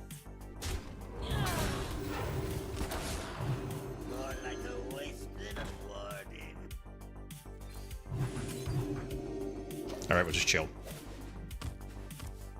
Chaos, one thing I've learned from playing Rainbow DK is that Ma and Pa actually have taunt just like Cho. Yeah, Ma and Pa definitely has like pseudo taunt. It's one of those cards that like you play it on turn 4 or you play it whatever. People will do everything in their power to, you know, get rid of it ASAP. Yeah, so yeah, you are right. It is like pseudo taunt. Also, why'd that guy not play something else before trading? Okay. Man, how long? When did this game start? How long has this been going on already?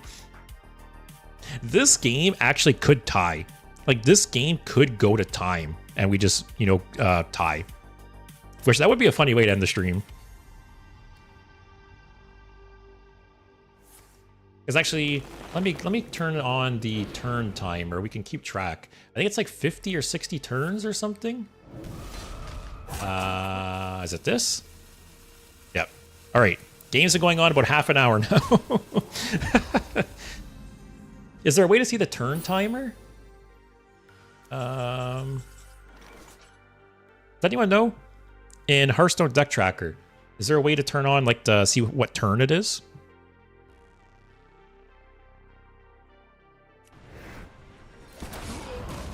Okay, good.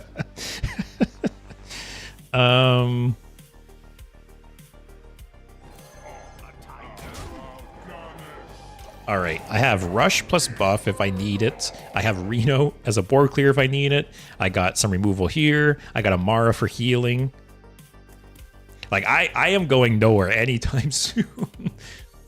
I'm just curious, yeah, what turn it is. Because half an hour, right? I've had games like time out, like, you know, anyone unfamiliar, if it hits turn like 50 or 60 or something, the game just ends and it's a tie. And I feel like I've had that happen usually around like the 40 or 50 minute mark. So if it's been going on for 30 minutes, like, we're close, right? Oh, Chaos, yeah, look at the cards in hand. They have the number saying, like, I'm glad one of us is smart. So it's turn 27. So does anyone remember, how does it work out? What turn is it where it ties again? I can't remember. Power Word Shield draws still, right? Yeah.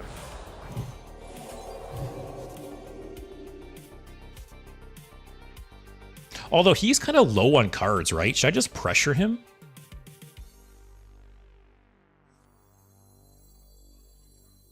How much is this worth to you? Maybe just put on pressure? Relax your mind. We'll see. Yeah, Chaos. Like I said, I'm glad someone's thinking. It's not me. But I can't remember if it's like, is it like 50 turns each? Is it 30 or 40 turns each? I can't remember how it works. Also, 2 piss, you could. No, yeah, they have no Amara, so I took their Amara. Maybe Reno in hand. Chaos can't remember. It's been so long since I had a game last longer than 5 minutes. Let me see here. Hearthstone turn limit. Hearthstone has a limit of 90 turns. So each player can complete 45 turns. Oh, so we have a while to go still. We have 15 more turns each. All right, it's not that close. Clear the scene. I'm undead. It could happen, though. 15 more turns. So we're 2/3 of the way through. And a whole lot of nothing's happening.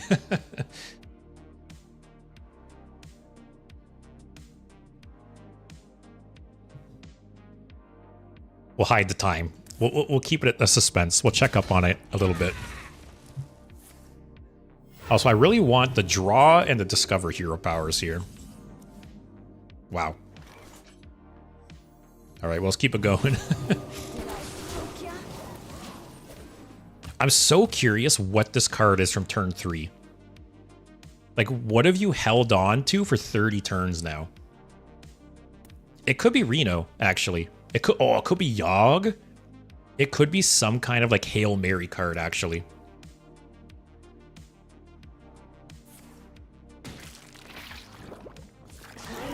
Oh, for a second, I was like, you have 1 minion in your deck? Okay, that's not bad. I can eviscerate evil. Oh, actually, this will just clear the board too.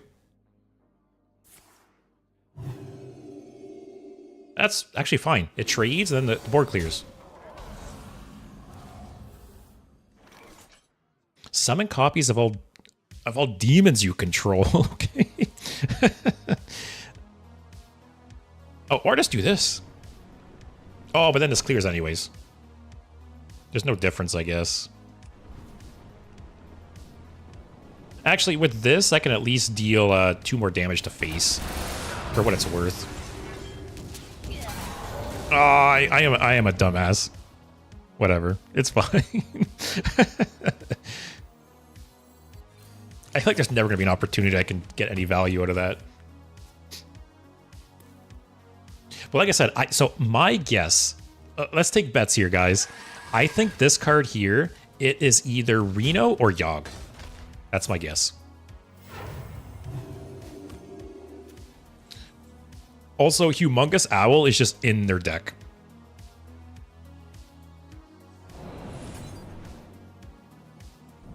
I'm not really worried about getting a little low. I have Amara. It's fine. Yato thinks Yogg. Chaos is on Team Yogg. Too pissed. I don't think it's Reno. I think you copied it from his deck.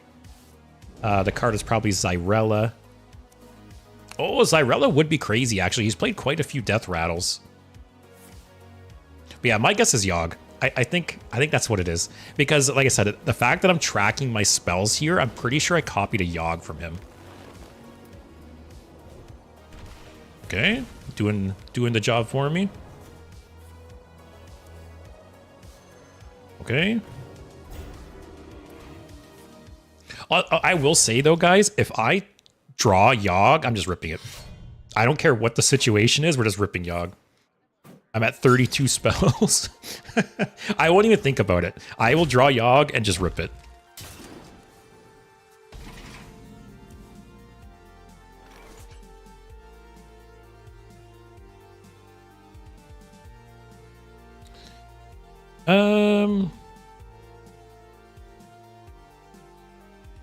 Is Zephyr's ever going to be active?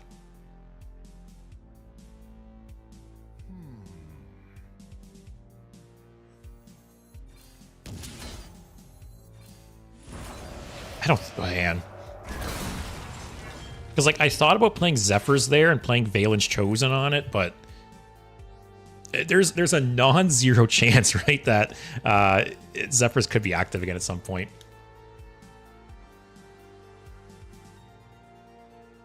Menavat, I won't ever use Ectomancy, said Apollo after playing Mal'Ganis earlier in the game. Okay, yeah, you got me there, yeah. How did I even get Mal'Ganis? I feel like this whole game is just like madness. That's not bad.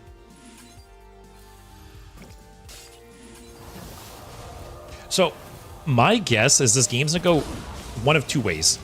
Either it's gonna tie, we have 10 turns left, or one of us is gonna play Yogg and it's gonna kill one person. That's my guess. Either we die to Yogg or it's a tie. I don't see any other way this game ends. Because like even if he plays something to get a big board, I have Reno still. If I get low somehow, I have Amara. I have so many options. Too pissed. That was the new spell that puts a high cost demon on the top of your deck. Oh yeah, you are right. That's where it came from. I forgot. It's the new spell.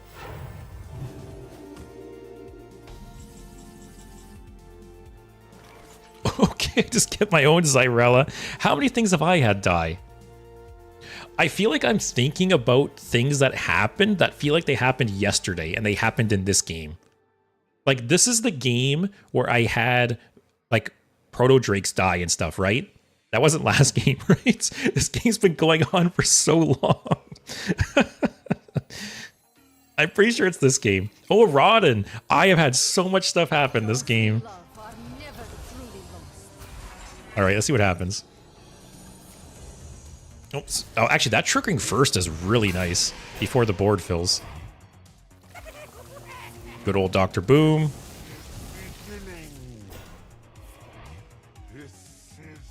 Anything else matter? I don't think so. Get a buff.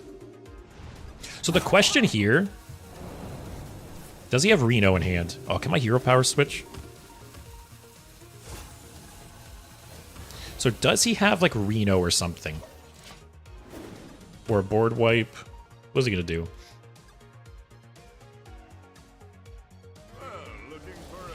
Oh, who called Reno? That was the card.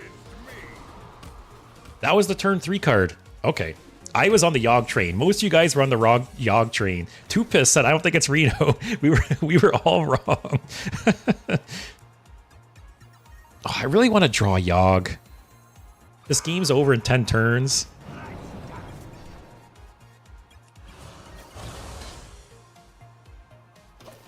I hope I draw Yogg. I hope one of us draws Yogg. Because there's no way this game ends in 10 turns otherwise. Also, I've played 36 spells. I don't know how many he's played. Probably around the same. Like I said, when I played like Rawdon, when I played Proto Drake, that literally feels like 3 games ago. I don't even, so much stuff has happened in this game. I can't even remember it all. God. All right, what's he gonna get? If he gets like Uther, like the Death Knight Uther, and wins with the Horseman somehow, I'm gonna be pissed.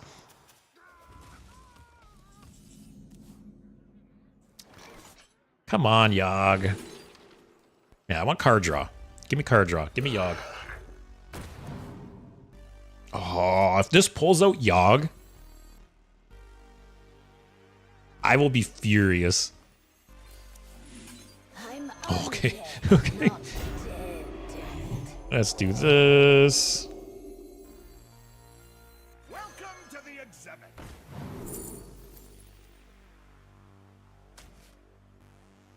All right. Menavat, dear people of Twitch and YouTube, if your Thief Rogue doesn't play like this, you're building it wrong. Oh, Guff. Guff doesn't matter. Guff is cool. Guff would have been cool like 10 turns ago, but we have, what, 7 turns left? Like, who cares? Corruption. Okay. Oh my god, Tess. Does that do anything, though? Oh, actually, it'll replay all priest things because he changed, right? Too pissed. Are we fishing for Stalag now? Hey, we might as well at this point. Kind of nice, though, that I have this, right? It, I don't even remember him playing a Mind Blast. Oh, I guess another quest. Oh, man. So this does clear, though.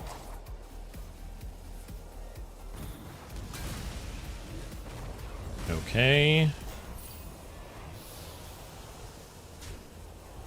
Actually, if he spawns a bunch of stuff here, I might Reno. Thanks for the heal, bud.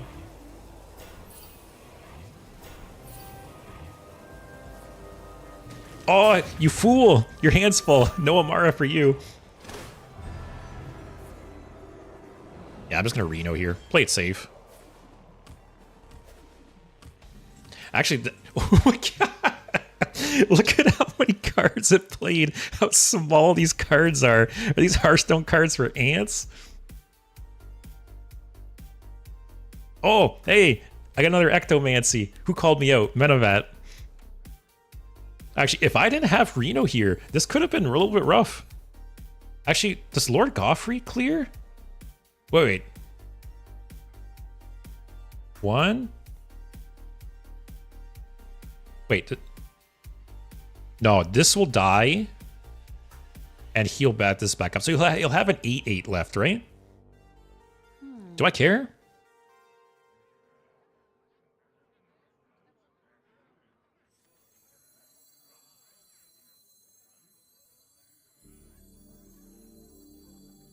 I don't think I care. Right? I'm not mathing wrong, right? So this would die. Then this would die. Then this would die. It would heal. This would die at the same time and heal everything back up. Okay, so he'll have an 8/8 and a 3/7 left. If I'm wrong here, I deserve to lose. Because I can't math, apparently.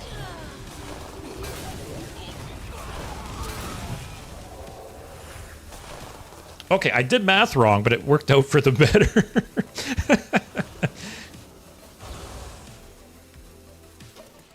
So I don't know what I screwed up there, but it worked out for me because he had 1 less minion than I thought. And that saved me from actually needing to play Reno, so... Okay. That doesn't even matter. You got 26 cards in your hand, bro. Or 26 cards in your deck. Although, do I just Reno? Because this dying in summons 2 is a little annoying. 8/8s with taunt. Math was correct. They got the 1/1 buff. Oh, okay. The healing guy got buffed, so he didn't die that round. Okay, so the things didn't get healed. Okay. Maybe I do just Reno. 2 8/8 taunt divine shields are annoying. I don't care about Rivendare. Rivendare's not going to do shit at this point in the game.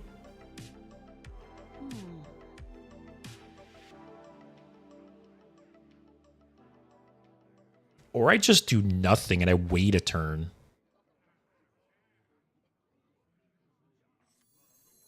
No time. Yeah, do I just wait a turn?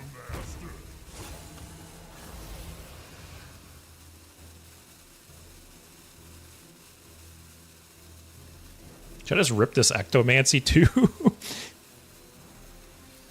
Alright, transforms Velorok.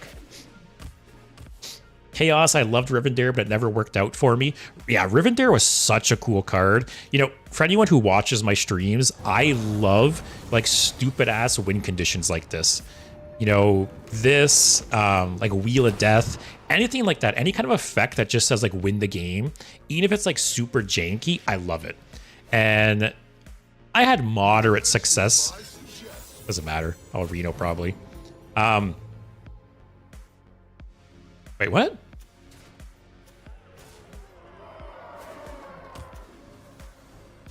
Did he shuffle stuff into his deck?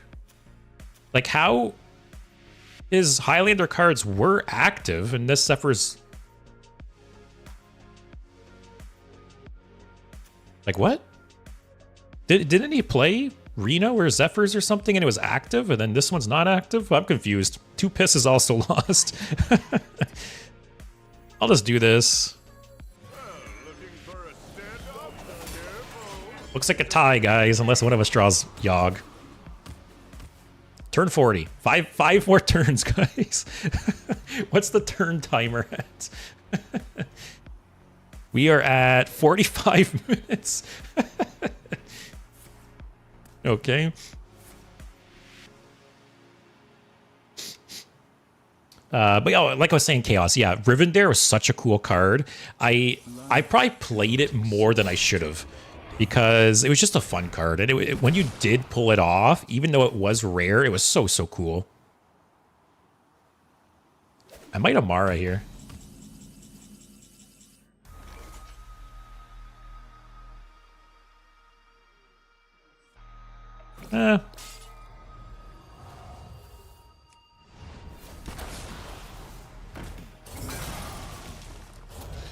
So what do we got left here? Bear Trap, Explosive Trap, Misdirection, Motion Denied, Rat Trap. Let the Badlands burn. Scorch the sand. Explosive? Whatever, that's fine.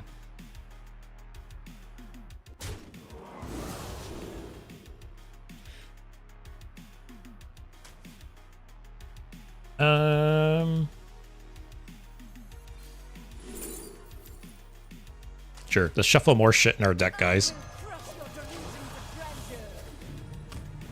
Nusso says Tess probably screwed up Highlander. Oh, you were actually right. Tess probably did something that shuffled something into his deck because Tess did so much, right? There was like a million cards on screen that Tess played, and it must have done shuffled some shit into his deck. You are right. All right, guys, we have a couple more turns. Actually, this is a little annoying. I might Amara. Like, at this point... Oh. Okay, that's nice. I was going to say, at this point, it's just about surviving a couple more turns. So, I will take that.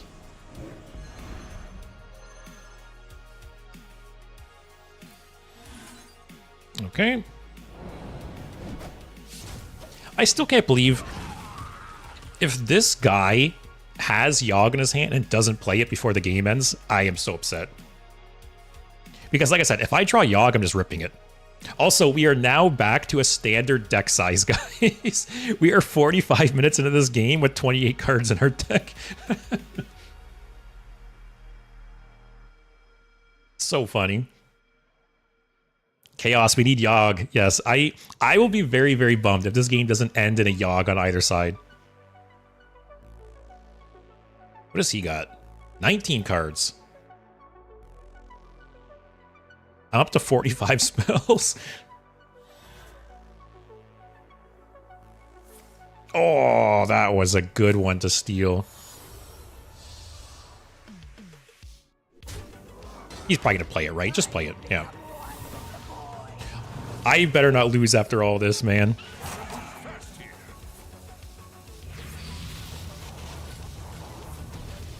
Okay.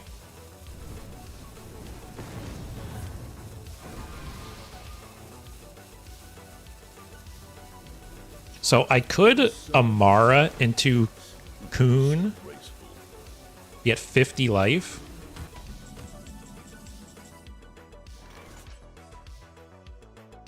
Next turn is turn 43.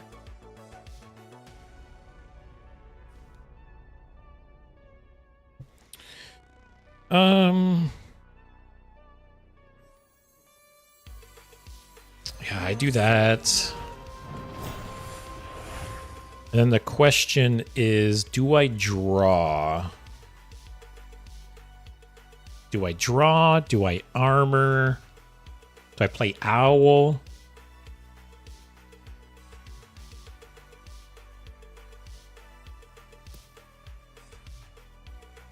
It's so crazy. Just might. Maybe I don't need the armor.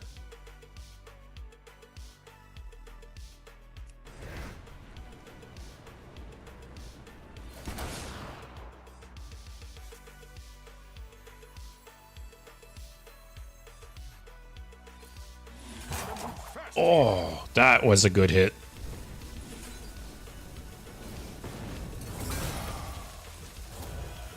Oh, it's turn 44. Cannot exist without the dark. What do I do with all these cards? There's my Cho. Okay, so it's turn 44. So I think either on my next turn or his next turn, the game ends.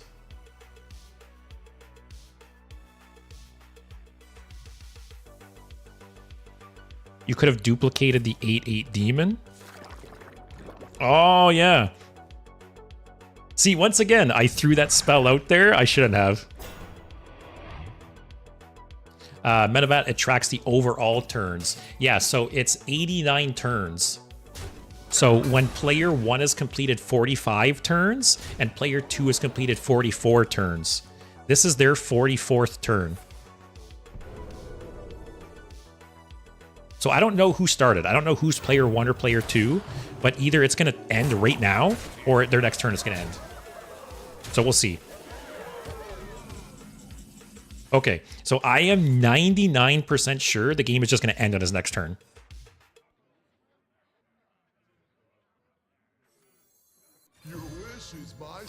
If it doesn't, I will be real sad because I basically will lose if it doesn't. Oh, I wish I had the mana. That is too bad. Oh, wait. I do. Oh, I gotta do it, guys. I gotta do it, right?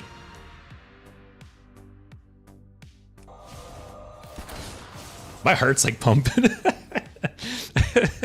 All right, let's rip this. And like I said, I'm pretty sure it ends. We will see. What's so much demon shit this game? Okay.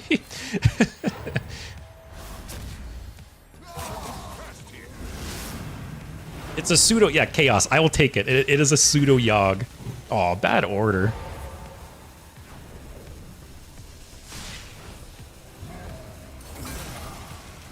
Yeah, see, it says turn 44. Yeah, it's gonna end, right? I'm pretty sure. I'm so sad we didn't get to play Yogg. 49 spells. What? No! No! Why? Maybe he'll play Yogg. Maybe he'll do something fun and stupid. Don't kill me, man. That's no fun. No, not like this. Did I get the... I got the turns wrong, I guess. That was saying his turn 44. Ooh, we ranked up though, guys. What a disappointing end. So it must have been not my next turn. Like literally within the next 1 or 2 turns, like it had to have been over. Because it said it was turn 44 for him. That's a bummer. No honor with that priest. He should have played Yogg or something. What did we get? 150 gold at least. I'll take it. But yeah, so that unfortunately bit of an anticlimactic end there, but that will be the stream for today. I'm very glad that things seem to work out pretty good with the new streaming software. I'll have to take some more looks at it over the weekend to make sure I'm good to go for my 12-hour stream on Monday. Because once again, Monday is my birthday. I will be streaming for 12 hours that day. So I will be starting at around 10 a.m. Eastern time, going to 12 p.m. I will be playing Hearthstone. I'll be playing Magic Arena. I will be doing some real life tier list stuff. I will be playing some other games probably. I will post something on the Discord. So if you haven't joined the Discord already, go ahead and join it because I'll be taking suggestions for things to play and things to do during the stream. Medevat, it doesn't track turns individually. So we are still at turn 45 out of 90. No, so from at least what it says here on the Hearthstone wiki, each game of Hearthstone has a limit of 89 turns. At the start of the 90th turn, both heroes will explode, the game will end. This means that player 1 has 45 turns, while player 2 has 44 turns. So like I said, I thought it was going to end that turn. It must have either maybe the next turn. I don't know. If I was player 1, I think it would have been the next turn it would have ended at the beginning of my turn. I don't know. Like I said, I'll be posting on the Discord to get ideas from you guys for the stream. I might even do some goals. You know, maybe I'll do some subscriber goals and have stuff like that. Because actually, subs are discounted this month on Twitch.